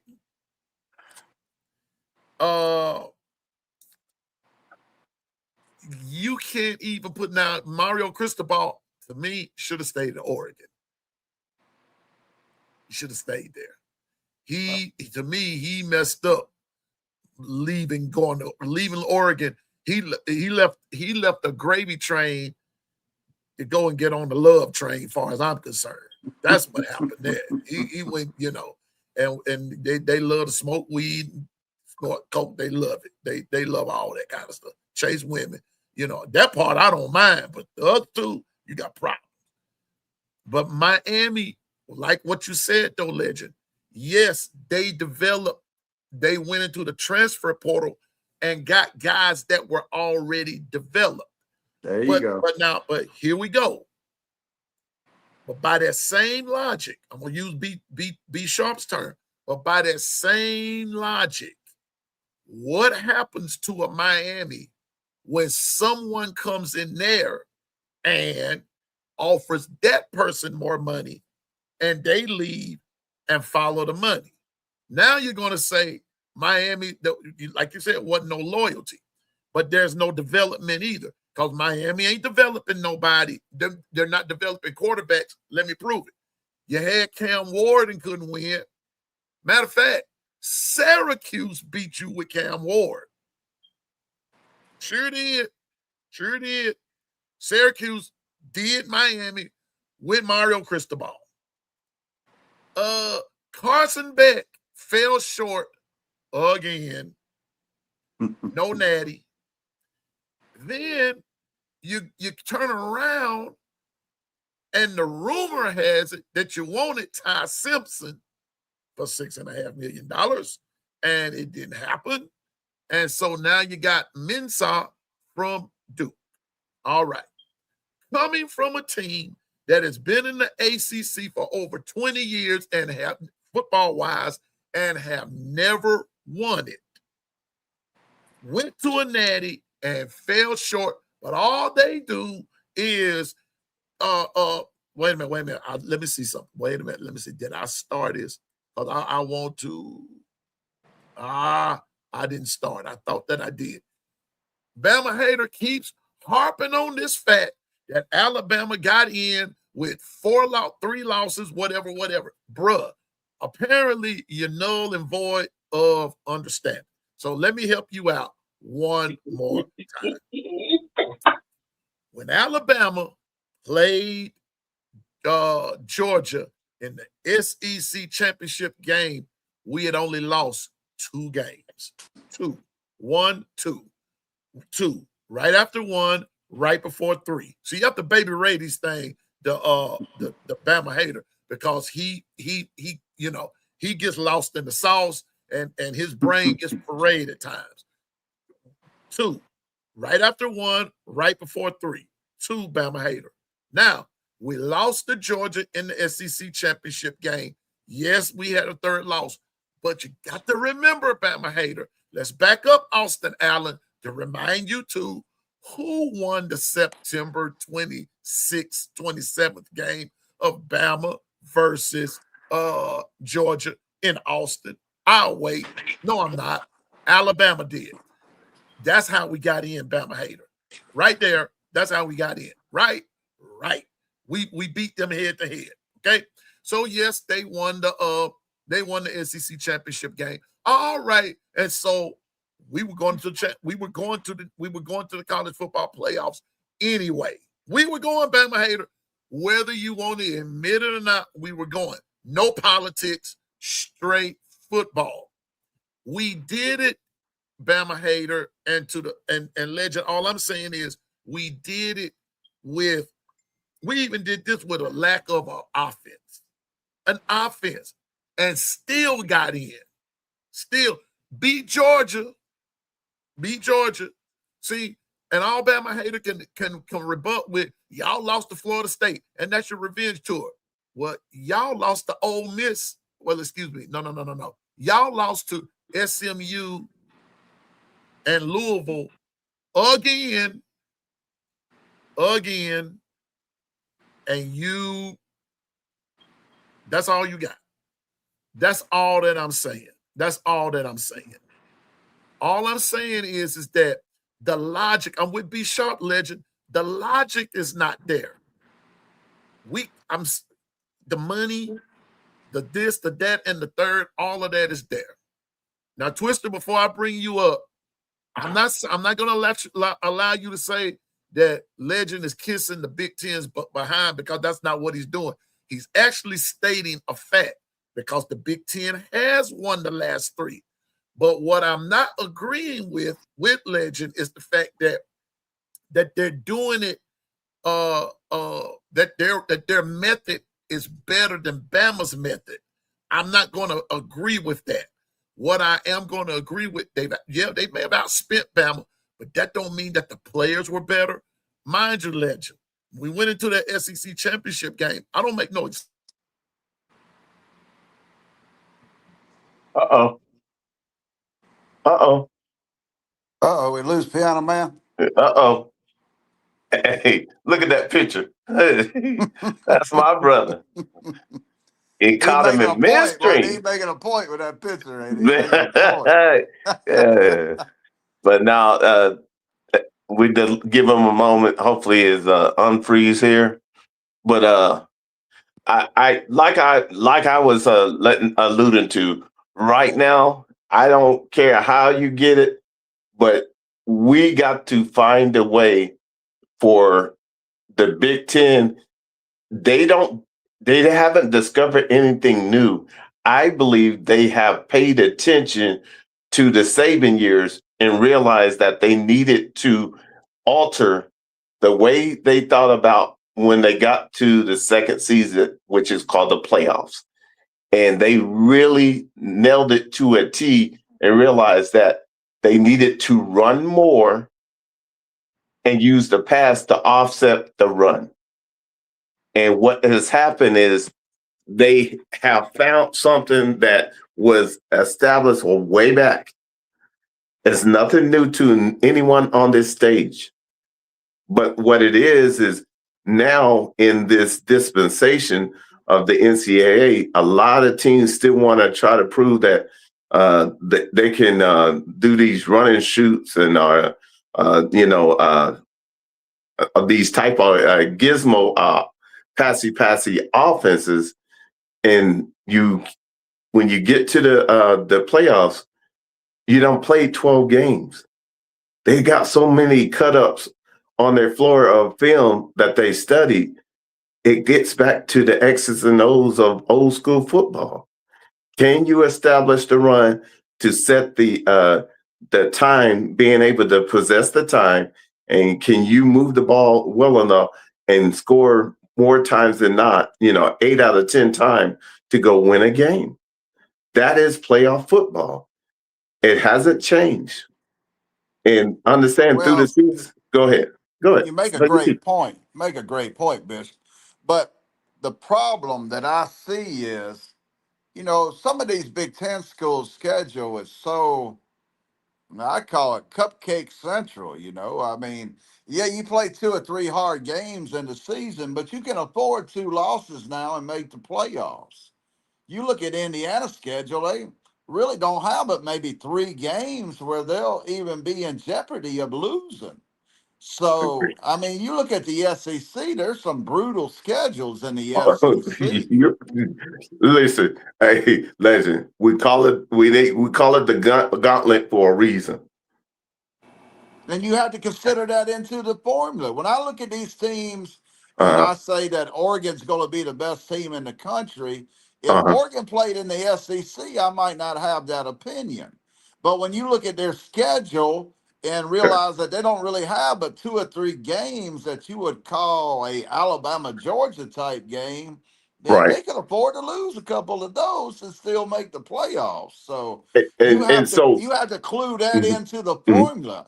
I'm not right. saying I wish the SEC win every year, but Oh, someone has to absolutely. speak up and say, why ain't we winning? There's a reason we ain't winning. And the reason is we keep living in 2012 thinking we can build teams where Uh-huh. today it's a year to year proposition. The team you had this year, you might not have next year. Hell, they might be playing for West Virginia or Ohio State or somebody. There's no guarantee that you can keep your players anymore. So you have to adapt. Oh, you bet. Go ahead. So Big Ten and has. Thus, we B ain't won no Sharp is championships. right. And so legend, B Sharp and P, here's where we can all come to an agreement. Then it's predicated on what type of coaching system you have established and how well do you develop the core pieces within your team framework.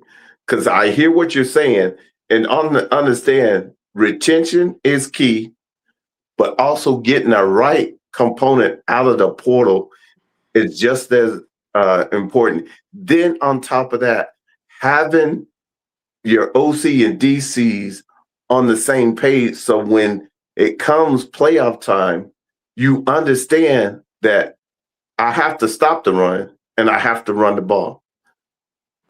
If I don't do those core pieces and documentation be conversation, we've shown that over these last 3 years that has won the national title.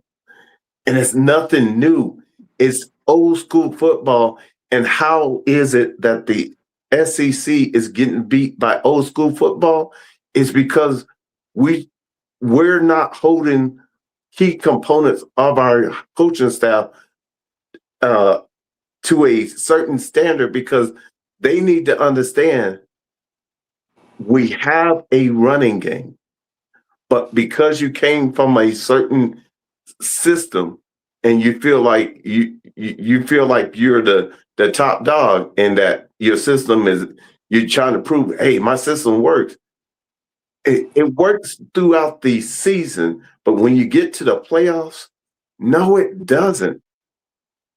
Because if you only run the ball, run 18 to 19 attempts a game, you're kidding yourself if you're going to go win a natty. And that's the bottom line. Well, we're gonna see. Twister, I was about to bring you up, but as y'all can see, I am not on my computer. Uh, I'm on my phone now, so I don't know what happened, but my computer like totally went blank Oh, and everything. So I'm doing this via phone, and I was trying to bring Twister up, and then everything shut down. But I was seeing something that Twister said. Bama correct. is number 8 in NIL spending. They'll be just fine. But if something else Bishop said, he said, and I want trying. That's why I was trying to bring Twister up Right. because Twister made a statement talking about the rules have changed. I wanted to know what rules is he referring to?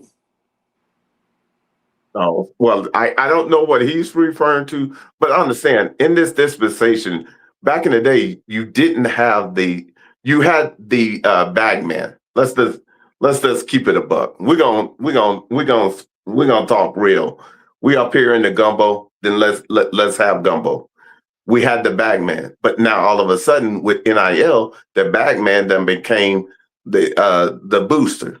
Okay, okay, booster now has a NIL, so now you have a collective. The thing is, that's nothing new. It's just out in the open. It's no longer under the table. Now, with that though, everybody is playing the game, and so now it's the people that know how to evaluate, vet, and develop that are winning the game. And see, because when it comes to the playoff football, when what Alabama and a lot of other national title champions have learned is that when you get to the playoffs, it's all about establishing the run. So you establish the time clock and you control the how the game goes and making sure you have the right ratio of run pass and playing solid defense. That's what wins national titles. You guys have proven it before, but understand once you transition from uh your Hall of Fame coach to DeBoer needs enough time to surround himself with the type of guys that understand his system. In that process, though, he understands that he still has to be respectable and he's moving in the right direction. But understand, I get it. It's sort of hard when you've been on the Saban and you've been to so many national titles that you just missed that deal. And let's just be honest, we spoiled.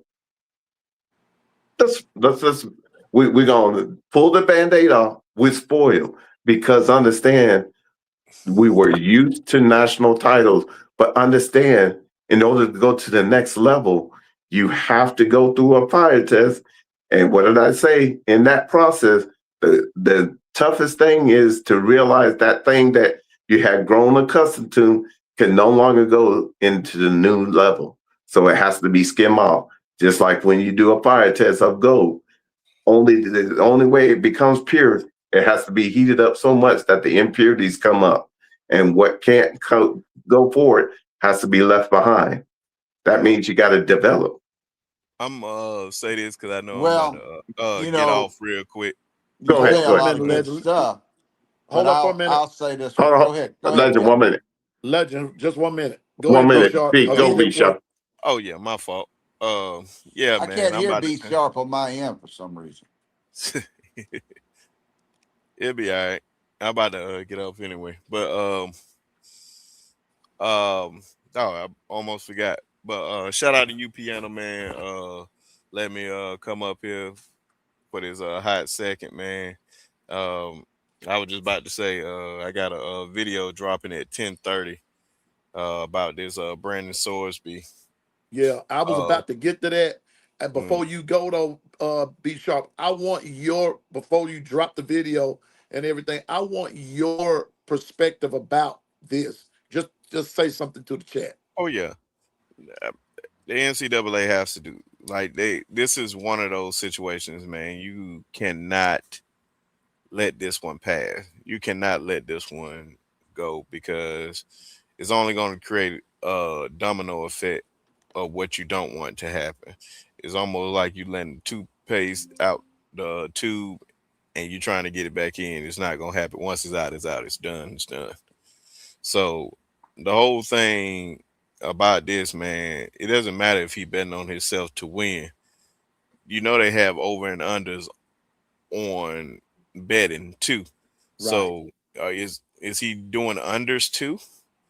Hmm. Like yeah, cause that can mess up your game right there. Cause you be like, oh, I don't want to throw this pass down here because I know I'm gonna be over, and that gonna Mm, mess up my parlay. Like mm. Oh, this is one thing you just can't just let pass. It has to you have to do something. But that, as of everything that I'm reading, don't expect nothing immediate right now because nothing's about to happen right now. So y'all just be on the lookout for it. But I know, like I said at 10:30, me, Coach Sean, and Coach Al did a video last night talking about this.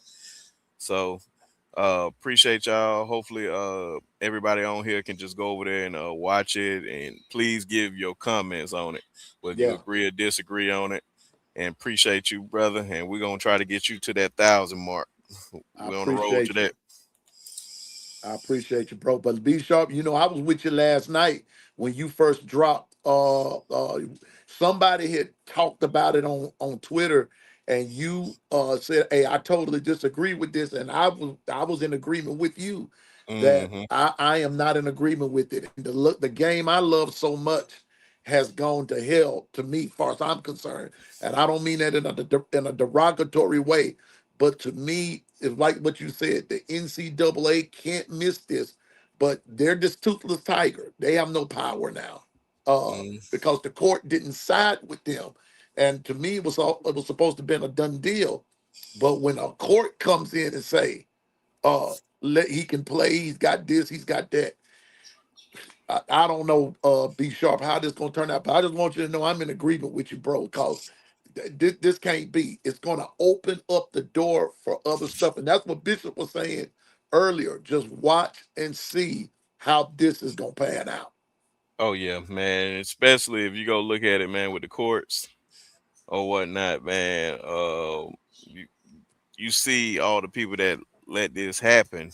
All of them Texas Tech alums. So no surprise. All this. That's why I like, man. This is one thing you cannot let pass. I understand there's a lot of stuff out there you want to pass. I mean, not really focus on, but this one you can't let it because now the integrity of the game comes into play. Now Right. it will affect it. But I appreciate y'all. That's what I said. Hopefully, around 10:30, whoever can catch it, or anytime today. Y'all just give me your thoughts on that. Make sure y'all hit that like and subscribe button over here. Um, Shout out to Bishop too, man, doing the damn thing. Shout out to everybody in chat, Twister, Jacoby, KB. Hopefully everything good with your family, brother. Austin Allen, and everybody. So man, appreciate y'all support. And yeah, and we'll catch y'all on Thursday. Got you, B Sharp. I appreciate you, brother. Hey, that's 2 days in a row you come hung out Yeah, with your bro. appreciate you. Yes, Be sir. sure. Oh man, Coach Carter made an appearance right there while I'm about to get off. But sure, I, man. But shout out to my brother down there, man, and y'all hold it down, man. And you know I gotta Um, support you, brother. all I right, then. appreciate you. We I All right, appreciate appreciate you. you. Roll All right. Tide, B Sharp. Roll Tide, brother. That's B Sharp, everybody. Let me see, how do I do this on here? Like I Go said, ahead, Les. I'm operating from my phone. But Legend, let me ask you this. Give me your thoughts about this Brandon Sorsby debacle. Well, do you blame the alcoholic or do you blame the person making the alcohol? Who has the most blame in that situation? Who has the most blame? The guy that makes the cigarette or the guy that smokes the cigarette? I mean, I think there's blame to go around to everybody in this situation. I personally don't like it. I mean, I've been a gambler all my life. It is an addiction. I heard this guy bet on Romanian soccer. So if you bet on Romanian soccer, chances are you have some real issues. You know what I'm saying? So I don't think they solved this situation overnight. I think he's still very much a gambler. So it's I don't know. I don't know where you draw the line. I don't think you can ever trust him if you're a GM or an AD, but it seems like Cody Campbell don't care. So, you know, there you have college football in a handbag, right there, So I'm just saying, I'm just gonna say this. I'm like I said a minute ago, I'm heartbroken because this is going to allow uh uh this is gonna allow other stuff to step forth if the NCAA doesn't do anything. But again, I'm going to ask though, Uh-huh. what can a toothless tiger do? What bite do they have? They But really no, don't have a bite. they but don't. but The check this out, you NCAA needs to guys. go away. We need a real commissioner Uh-huh. with some Did- real rules. We need to go to the NFL model. They need to make Nick Saban the commissioner. They need to put some rules down, and they need to get away from this NCAA bull crap that we got going on. Hell, 3 players at Alabama State just got kicked off the team for taking money from gamblers to fix games in 2024.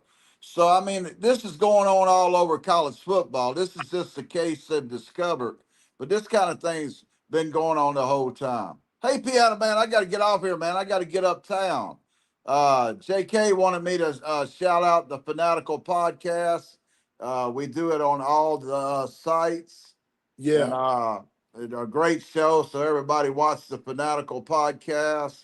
And I'll come back on again sometime if you have me, man. I Yeah. enjoyed the back and forth. Hey, well, look, we coming. You coming back this evening, aren't you? Yeah, I'll be back this evening. All right. Well, we'll see you this evening, Yeah. and but we gonna let you go, Yeah, go Bishop. there. We gonna let Legend go. Legend. We'll see you at 5 o'clock. 5 o'clock. Five All o'clock. right then. See you at 5, and everything. All right, everybody. That was Legend. Glad to have you, big bro. We'll see you in a few hours.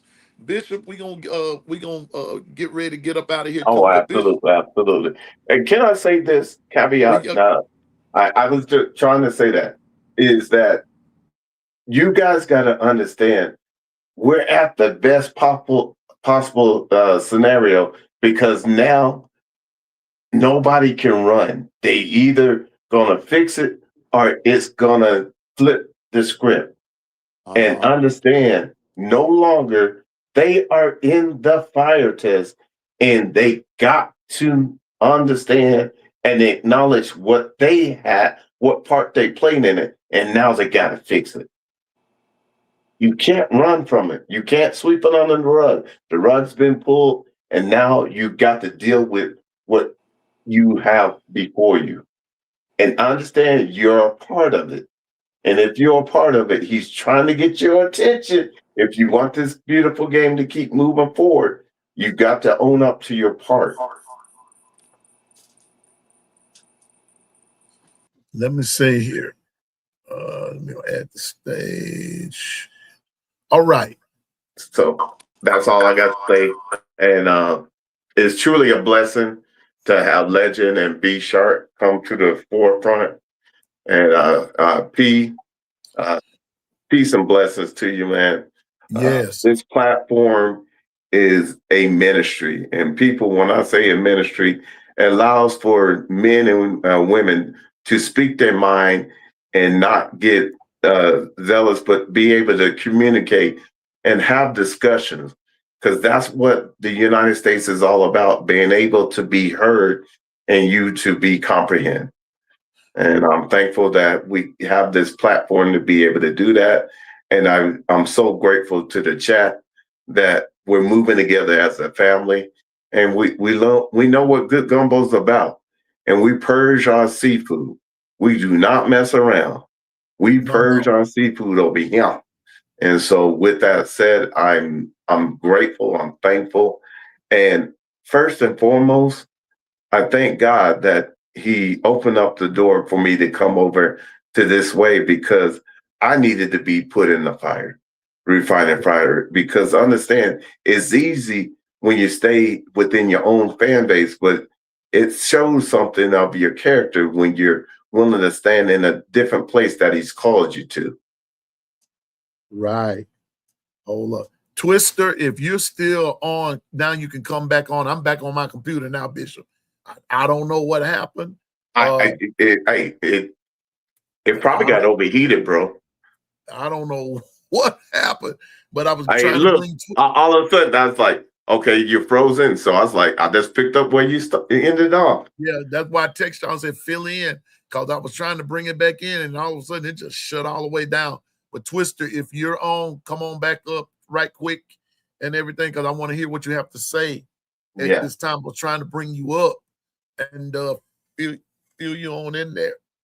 But it has been a great I will show. say this is that if they're in their fire test, it's for our good because would we all agree it can't keep going if they don't have any teeth moving forward? Yeah. That means anybody, okay, hey, okay, he talked about Texas State players. Well, according to this, if this stays the way it is, then those players can go get a lawyer and say, well, no, it's a detriment for you. You're trying to take this game away, and it's a detriment to my my mental capacity. Man, You see what I'm saying? I get you. Because it's going to open up this door. Exactly. And even though those guys at Alabama State, they were just as wrong as Sorensby. They were just as wrong. Facts. But when you allow Sorensby to do it, I'm telling you now, it's going to open up other doors. And no, it has nothing to do with skin color. No, it has nothing to do with HBCU, NCAA, doggone it, NAACP. It don't matter to me. Right is right. Listen, I'm like my dad. I'm like my mama. My mama used to tell us, right is right if nobody's doing it, and wrong is wrong if everybody's doing it. It's wrong. If the Bishop has been saying it all the morning. Twister, if you still can get on, come on, bro, right quick. But here we go.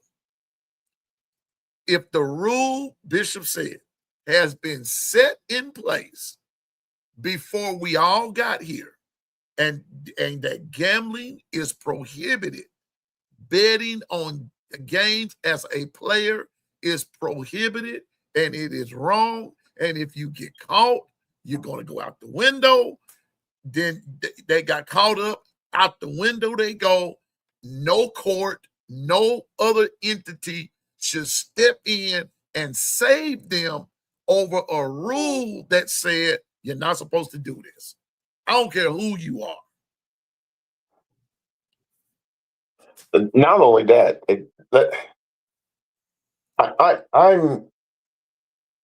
I'm just sitting back because see, people are starting to wake up to the truth, and the truth is setting us free. In that deal, though, some people in power still trying to play the old game, and they don't realize the game has been flipped. Dwight, so the guys at Alabama State should be reinstated. If you're going to reinstate Sorensby, you're going to have to reinstate them. Not that it's right, wrong, or indifferent. It's just you can't see. Then you're picking and choosing, and then all of a sudden, you know what's behind the scenes that could easily be brought to the forefront of why you would do certain thing for somebody else and the different thing for somebody. You catch what I'm putting down? That's all we saying. You can't do for Sorensby one thing. You can okay, let me go on and make it plain. You can't bring Sorensby back and leave those players from Alabama State out there. If you're going to exonerate Sorensby, exonerate them 3-2. That's all I'm saying. Because they all did the same thing. So if you're going to reinstate Sorensby, reinstate them brothers at Alabama State. Just that simple. Because that's what you're saying. You're saying it's okay. And then if that's the case, then ask yourself, where we at in this game? And is this the same game we grew up on? And the answer is no. Because the difference is, Bishop, the guys from Alabama State, it was basketball. Basketball.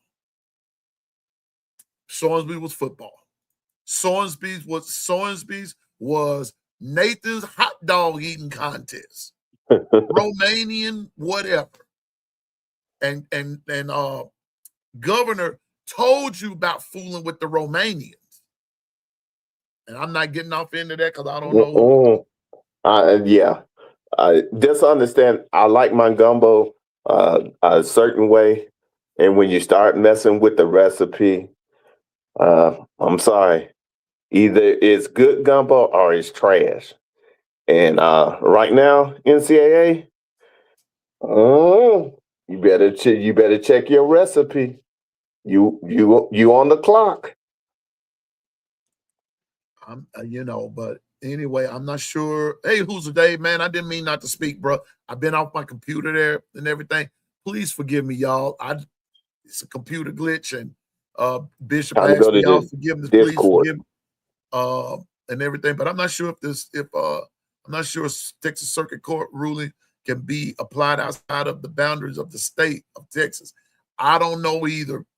Who's a Dave? All I know is Brandon Sorsby is back in the game, and I'm not digging not 1 second of it. I'm not digging 1 second of it. But anyway, but that was our show for this morning. We'll be back at 5 o'clock. We're going to be back at 5. We'll be back at 5. Listen, let me say this before we go. Go ahead. I know some of y'all didn't dig Legend. I got that.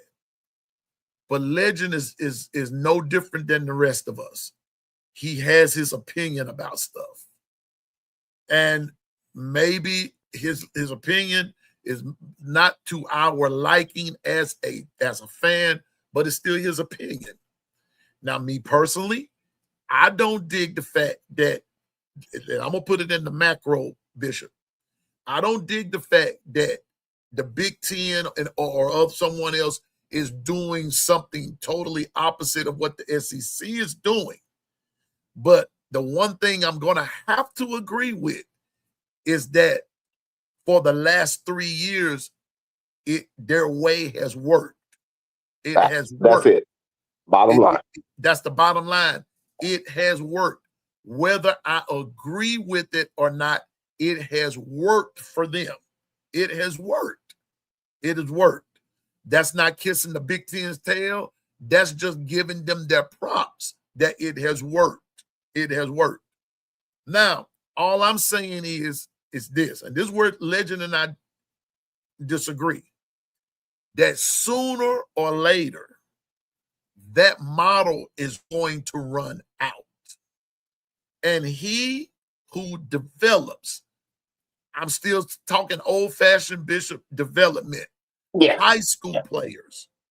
High school players. You can't dismiss them. You still have to develop them.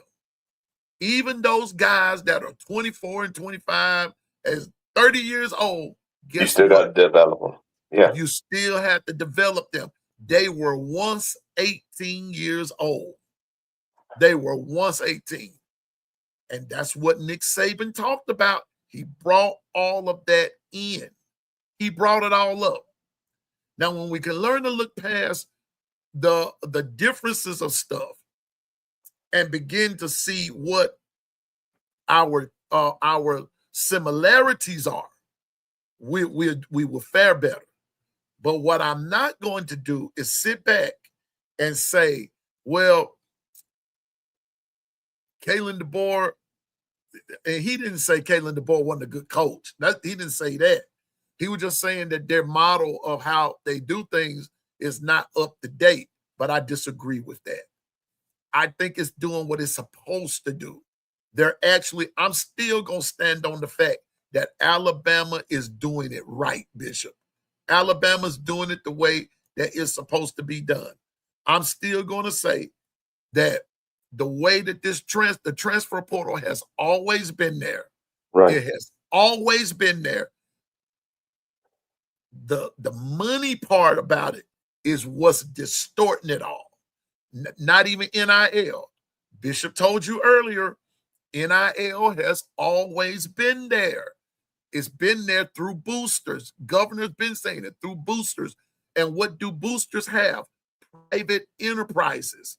They have businesses that they're trying to promote, and they use certain players to promote their business. Listen, popularity, just like money, is still king. Popularity. Everybody doesn't get the same NIL deal. Book that. They don't, and they won't. But I'm still of the old adage. I'm with Twister on this. I'm with Stephen Hicks. Thank you, Twister. Twister, if you can, come on back on right quick. But it's going to run out. That model is going to run out. And what you're going to have is you're going to go back to square one. It's going back there sooner or later. It's going back there. But I want Alabama. I want my Alabama Crimson Tide, in the words of Kangaroo Black. I want my Alabama Crimson Tide. Don't just focus on that transfer portal solely, because that's where I differ with Legend and anybody else that you say you build teams on the transfer portal. No, you don't. If that's the case, then Coach Prime would have been the national title Two or three times, because he's just as popular. Now, here we go. He's just as popular as Coach Saban was. Right. That's just the truth of the matter. He's just as popular. I'm just saying. So the popularity alone, the transfer portal alone, does not guarantee championships, but development does. And it might not be instant karma right then, but if you keep developing over time, doing it the right way, championships come, and they come. But the way the climate is now, no, you're not going to get them. But they wouldn't like that before all this foolishness came out. But I'm still of the old adage. You still got to deal with the high school players, and you build and you develop. Now, that's my story, and I'm sticking to it. What's up, Twister? Roll Tide. Salute to you, Bishop. Salute to you, Chat. If y'all can, forgive me if y'all hear that crap in the background. I'm on the road talking right now, but Go ahead. I want to get over there and give Legend a piece of my mind.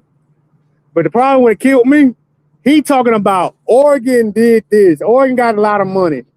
Okay, Oregon got all this money, and they've been popular and been ranked for every single year. And what they got shown for it? Texas. Nothing. All the Texas schools got all that money. What they showed them? Miami. Why they beating their chest because they went to a natty and lost? Y'all paid a quarterback $4 million and ain't got won no championships, no national championship or a conference championship. And you telling us that we supposed to stoop to their level and buy players to be on our team? So we getting their sloppy seconds and develop them on our team, put them on our team. No, I believe in recruiting players and making sure their loyalty ain't about the money. They want to play for the team. Everybody thinking the players want to help us out. It's the coaches who need to develop them. I can get some money. I get $1 million and I don't have to do a damn thing on that field. I got paid. What I'm going to do? I got the money. I'm just going to play a little bit to enough so I play the game. It ain't about the money. I ain't going to just say Big Ten did this and Big Ten did that. Yes, Big Ten won a championship 3 straight years in a row. But you want to rely on money and 5-star players and stuff like that. What about the 3-stars that bust their ass? What about the other guys? The walk-ins, all of that. They bust their ass on that field way better than 5-stars. They ain't getting the credit. I think we doing fine. K and the boy doing a hell of a job recruiting. We ain't have to buy that much to get these players we got now. Yes, I agree. Yes, we are gonna keep on recruiting these young kids. These old guys he allegedly was talking about, it took them years to get as great as they did. So all the way to you about 25 years old, where were you? How good you were when you was younger? Were you that great when you was younger? Or you complaining because you ain't had no starting time? And you follow the money, you follow the money. So you've been in there for 25 years old, and now all of a sudden you're good? I thought you start off when you're young, and then you get older and you get better.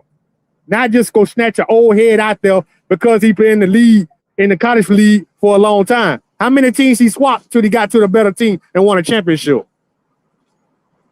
That's why I said, man, this whole transfer portal NIL deal is hot garbage.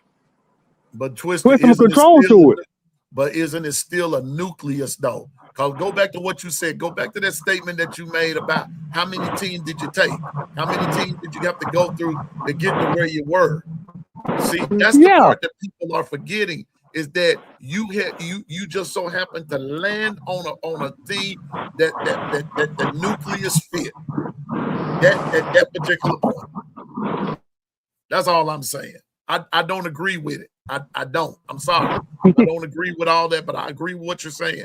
It's still in development, and you cannot forget about these high school players. Because what in the heck they're supposed to do?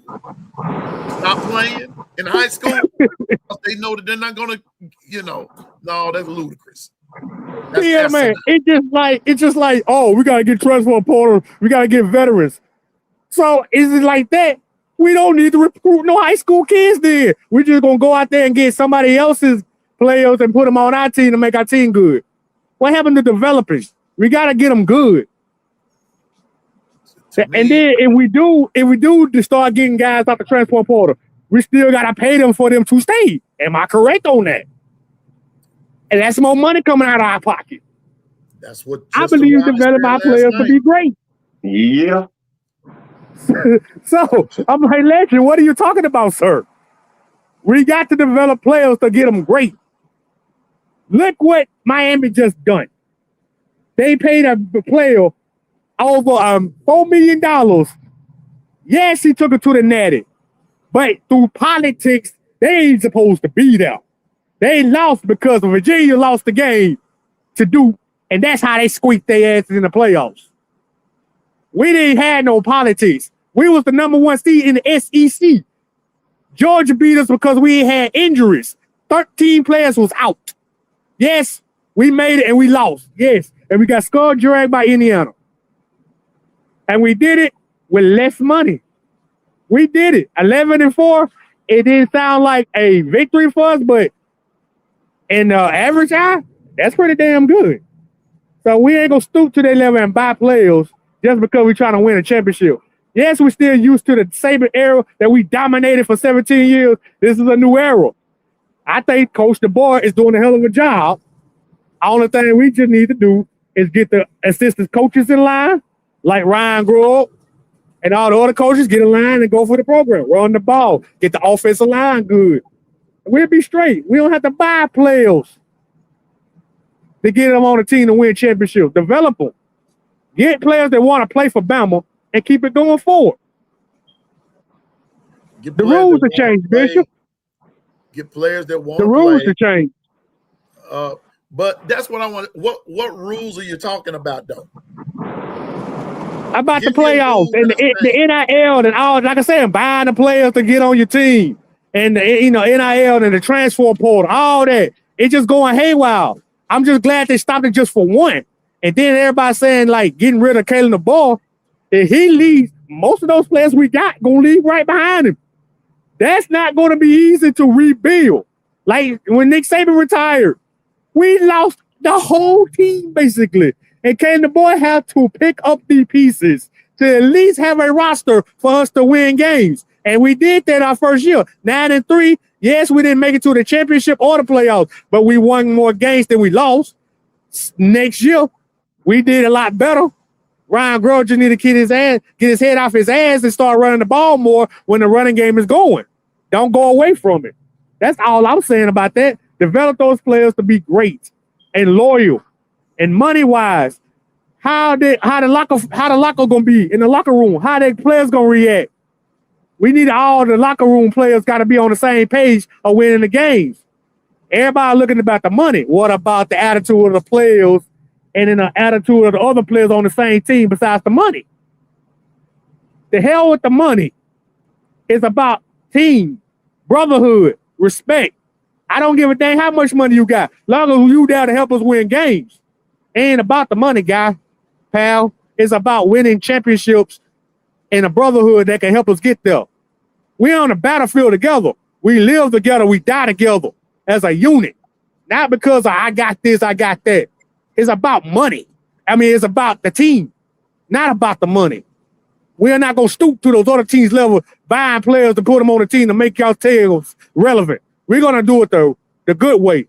If we have to get a player off the transfer portal, we're going to get him because he want to be on the team and stay there and try to help us develop. If you there for the money, we don't want him because they're going to go to every team that's going to keep giving money. And remember, these kids' minds are not developed like grown folks. They ain't.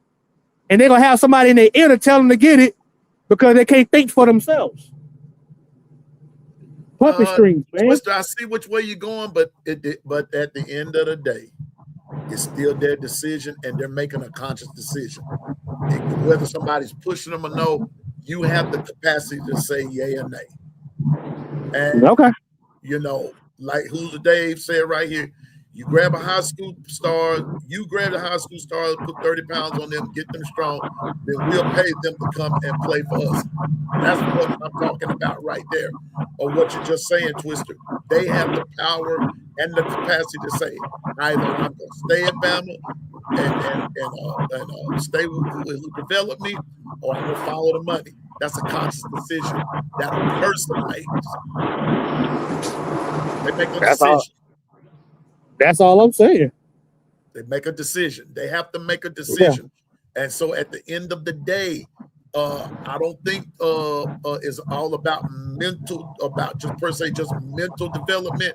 It's all about what does a person want. What does a person want? Do they want the money, or do they want the whatever? Or do they want to stay there and try to make a run for it?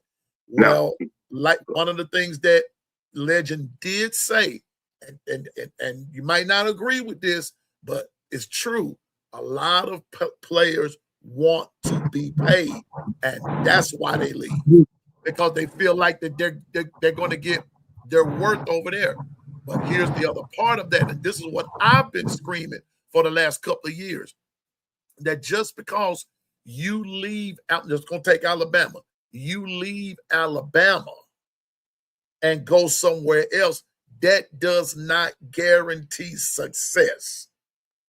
I can bring up a player or two that have left Bama and went somewhere else, and it did not work out well. So the point that I'm making is that loyalty is a thing of the heart. That's a thing of the heart. That's a thing that you're taught at home. Those are values and core values that you're taught at home about your word being your bond. But shucks, if your mom and your daddy's word ain't their bond, then don't expect a child's word to be a bond. Those are things that you're taught. Those are things that you're taught as a kid. It starts at home. So when you get off somewhere, because I know one thing my parents taught me was how to conduct myself in a way that when they were not around me, I knew exactly how to carry myself and how to act. But we got a lot of, you don't have that now because it has not started at home. What you're saying is true. However, and on the other hand, if they're not taught a foundation, if they don't have a foundation, and then I have to borrow Bishop's word, on the foundation, the things that you're taught, there will come fire tests. And God is not going to release you anywhere until he sees a reflection of himself in that person. Mic And drop. until you learn that, until a person learns that, my mom and dad didn't release me to the world until a reflection of Thomas and Lorena Long was shown. That's the reflection. Now, whether I meant it or not, now that's a horse of a different color. But I was taught, I knew how to speak, I knew how to compliment this, that, and the third. That's a reflection that I had been taught. And a lot of these kids now today are chasing money because that's what they're loyal to. That's what's happening. They're loyal to money. They're loyal to prestige. They're loyal to whatever somebody can tell them. So what Hoosier Dave is saying is also correct as well, is that you train them and this, that, and the third. But when something doesn't go right within that present system that they're in, somebody else is going to come along. Case in point, Caleb Down. Caden Proctor. Oh, yeah, Caleb Proctor. Use that for instance. Folks was bashing him. He told it. Bama fans were bashing it. He couldn't take it. Iowa was in his ear. They paid him. They were going to pay him, or however that went. He got over there, and then he thought about it. Then he came back. But that's a classic case that we don't know what's going through a person's mind all the time. And so what we would do and how we feel as one individual person, you can't put that on another person. All you can do is show them. Try to be an example, but that don't necessarily mean they're going to stay. I get what you're saying, but a collective has to be there. And what I mean by collective, a group of the people that think the same way, not necessarily come from the same circumstance, but want the same thing for that particular group right then, right there, whether it's right then, right there, or on for the future, building something. And like I'm like you, Twister, what are you going to build? We're building for the future. All right. That's how I see it. Okay. I hear you both. Just one adjustment, just a minor adjustment. Said coaches, do me a favor. If that is the truth of your foundation, then make it work. Stop pushing some of these kids out into the portal and find a way to make it work. Because see, what is happening is that you guys are the leaders. Because the mamas and papas of us uncles and aunts, we entrust you to our kids. Now, when you don't develop them, and then you say, because each year we reevaluate your scholarship, and we say, well, we're gonna take you down from 150 to you're only gonna get $50,000 from 150,000. What validates you to do that? I was a red shirt freshman. Well, sir, you didn't you were cutting classes, you were doing this, that, and the third. So this is why we're making a decision. Now the kid has to. This is part of the balancing act that a lot of times we don't get to talk about, but that comes into play. They have to grow up and realize you are an ambassador of that said university. Even if you're a red shirt freshman or a freshman, there's things that you got to do and own up to responsibility. So that way, when it comes to re-upping you, we see that you're all in with us and that you're willing to make the distinguished decision to be with the said university. and I can evaluate to move you forward because I see that what I committed to in the first place is a true foundation and that you stay true to what we agreed upon. But also, I also have to stay true to you and I have to develop you. I can't let you just sit there. The model of yesteryear is gone. You cannot let these freshmen sit. If anything, then hear me, coaches. I'm an old coach and I'm from the old school, but I start to see, I'm seeing that you can't. You have to find a way, even if it's on special teams. And young men, I know you were the top dog, and I was a wide receiver, this, that, and the third. But guess what? In college, if you need it on the special team, you get to travel. And back in our day, traveling and being a part of the team and being counted on was how we showed that we were worthy and that we were telling the coach, we're here, we want to be a part. And being a part is playing my part until my position comes available and I beat said person out. Until that time, I committed to you. So then I'm an ambassador. Treat me as such, but also hold me accountable as such. And that's where the game is right now.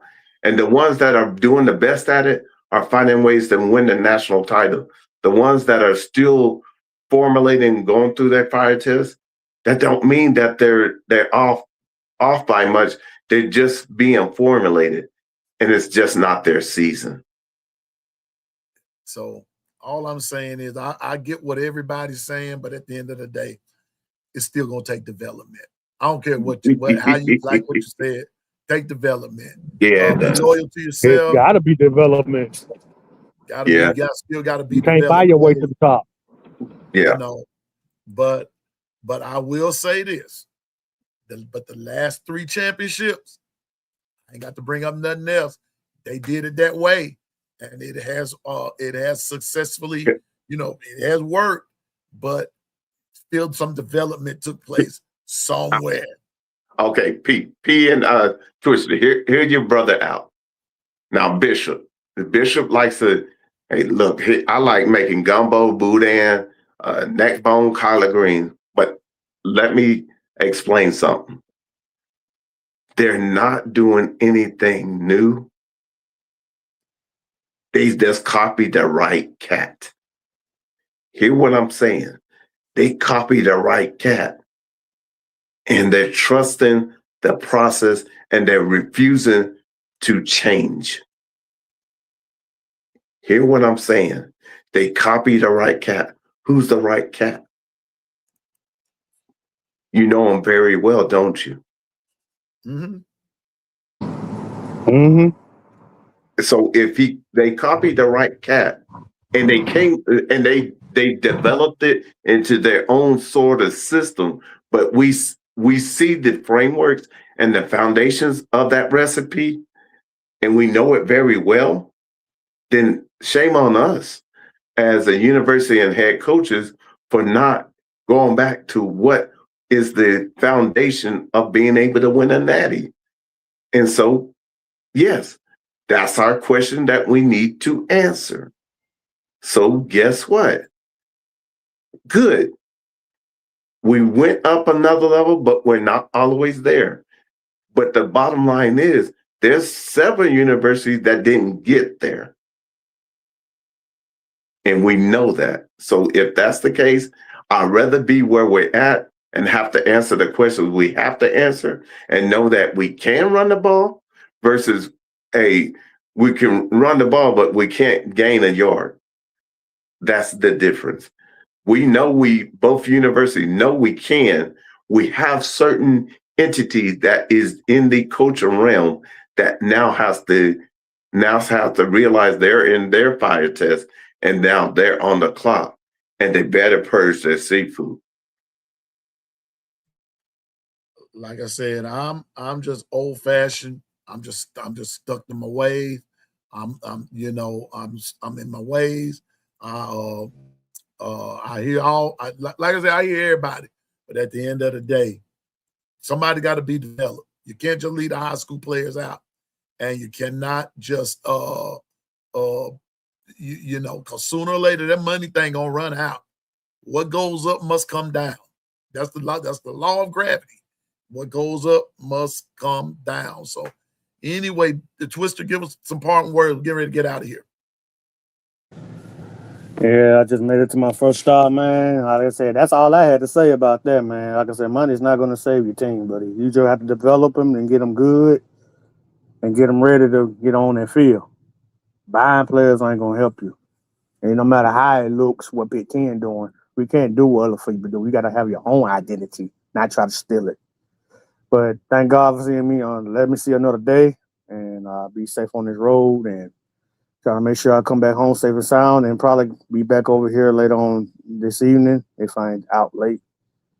And just bless y'all, Bishop, man. Y'all hold it down over there, Piano Man. Hold it down over there, and I will in our neck of the woods. Everybody, Stephen Hicks, Linda P. My little brother, Ja'Cory Williams, all you guys, Susan. Happy birthday, Kimberly. God bless you. God bless you. Hope you see many more. Well, like I said, that's all I had to say, man. I had to get that out, man, because I can't agree with what Legend was talking about. I don't want to stoop low what the other team's doing. Just keep doing what we're doing, and we'll do it our way. All right, Piano Man, Bishop, salute to you guys. Roll Tide. Salute. All right, Bishop, parting words, bro. Yeah, parting words is that I'm going to use this time to be so thankful that I have a recipe book before me. I didn't quite make it just right, but I'm on to something. And there's a lot of different people that not on to something. So be appreciative where you're at. Don't be satisfied, but be appreciative of where you're at and that you're building towards something, because that means you're chosen. And if you're chosen, he said we go from faith to faith and glory to glory. And you hear, Bishop, fire tests are real. Just ask the 3 Hebrew boys, ask Daniel, and then look at Jesus in Gethsemane. When he was shown what he was shown, he had to die to his flesh, and then he rose up in his deity. I say this to you today. We done a disjustice justice of being in error as clergymen. Forgive us. Because doing that prosperity is a element of what you get when you've been obedient. Now that we know fire tests, because I could do all things through Christ that strengthen me. Why would I need to be strengthened if it's already been blessed? Because there's levels. I go from glory to glory, from faith to faith. Be thankful for where you're at and that you're not where you used to be. But don't be satisfied, and keep growing along with them and keep the reciprocity going. Shalom, shalom. Shalom, Bishop. Thank you for all of that. I want to thank everybody for coming today. Thank you, Legend, for showing up today and hanging out with us. And I did it on purpose, y'all, because I knew Legend was going to be controversial. See, I'm not one of these guys that I like pushback. I like controversy. I like when people do things and say things differently. I like that. Even though I may not necessarily agree, but I want to thank him and be sharp for that exchange, because this is needed. I mean, no two people are going to see things alike. And so in this case, it's going to be a case of wait and see. Somebody's going to have the last laugh. But all I will say is this: I'm still Bama all the way. And I like the way Bama does things. And I'm not going to change. I'm not going to change my way and my philosophy of how I see it just because somebody else is doing it. I won't say that folks are stooping to a low level of doing. No, that's just the way that they're doing it because they have their leverage to do that, and they're taking advantage of it. There's nothing wrong with that. That's what they're doing. But Bama's model way has worked, but I think some modifications are due, and I think we're going to be okay. But I think Bama's going to be fine. Trust me on that. Bama's going to be fine. Bama and Bama alone. We're going to continue to beat Georgia. Check it out, Austin Allen. You know it. Go look at the record book. Go look at the overall record and show me if this is really a rivalry. Matter of fact, yeah, show me if it's really a rivalry. You get what I'm saying. But anyway, everybody's entitled to their opinion. And so long as we can be respectful in that opinion, we're all good. Let's not forget that we have other brothers and sisters that's doing the doggone thing in podcasting. Bama, Georgia, Miami, Iowa, Ohio State, Slippery Rock, Stony Brook too. Hey, support your podcasters and be on the lookout for other things that Piano Man and the Long Run is about to do. And I think you're going to enjoy some things that we're about to do. So with that being said, that's our show for this morning. 3 hours. I wasn't even planning on doing it like that long, but wholesome conversation, wholesome dialogue. And we'll be back this evening at 5 o'clock. Legend will be back. We're going to continue the conversation and just take it from there. As always, thank you, Bishop. Thank you, Twister. Thank you, Legend. It's going to be a special show this afternoon. Yeah, come on through. Come on through. We got something for you. We got some pain medicine for somebody, okay? And so, but thank you, Bishop. Thank you, Twister. Thank you, Legend. Thank you, Be Sharp, for coming on with us today. And just come on back this evening. We're going to make it happen one more time. Thank you, Kangaroo Black, for showing up in this morning. That's my dog there, y'all. And everything. Continue to like, share, and subscribe and everything. We're on the road to 1,000. We're on the road to 1,000. Hey, help get your brother there. Cause if it was you all, I'd be your biggest supporter. So let's get to that 1,000. I want to get to 1,000 before my birthday, December 17th. December, Bishop. That's a long way to go. So we can push it. We can push it. We can push it. No. It would. Hey, let's just say we're gonna push for the first game. You know, I won't. I'm just saying, I want 1,000 before my birthday. Oh, you're gonna have it be. Okay. No. Okay. I want 1,000 before my birthday. I said by September, but you want to push it to December. I'm saying September. Giving 10 people time. See, because with this algorithm thing, it's funny, man. It's a funny acting thing. This algorithm, it's funny acting.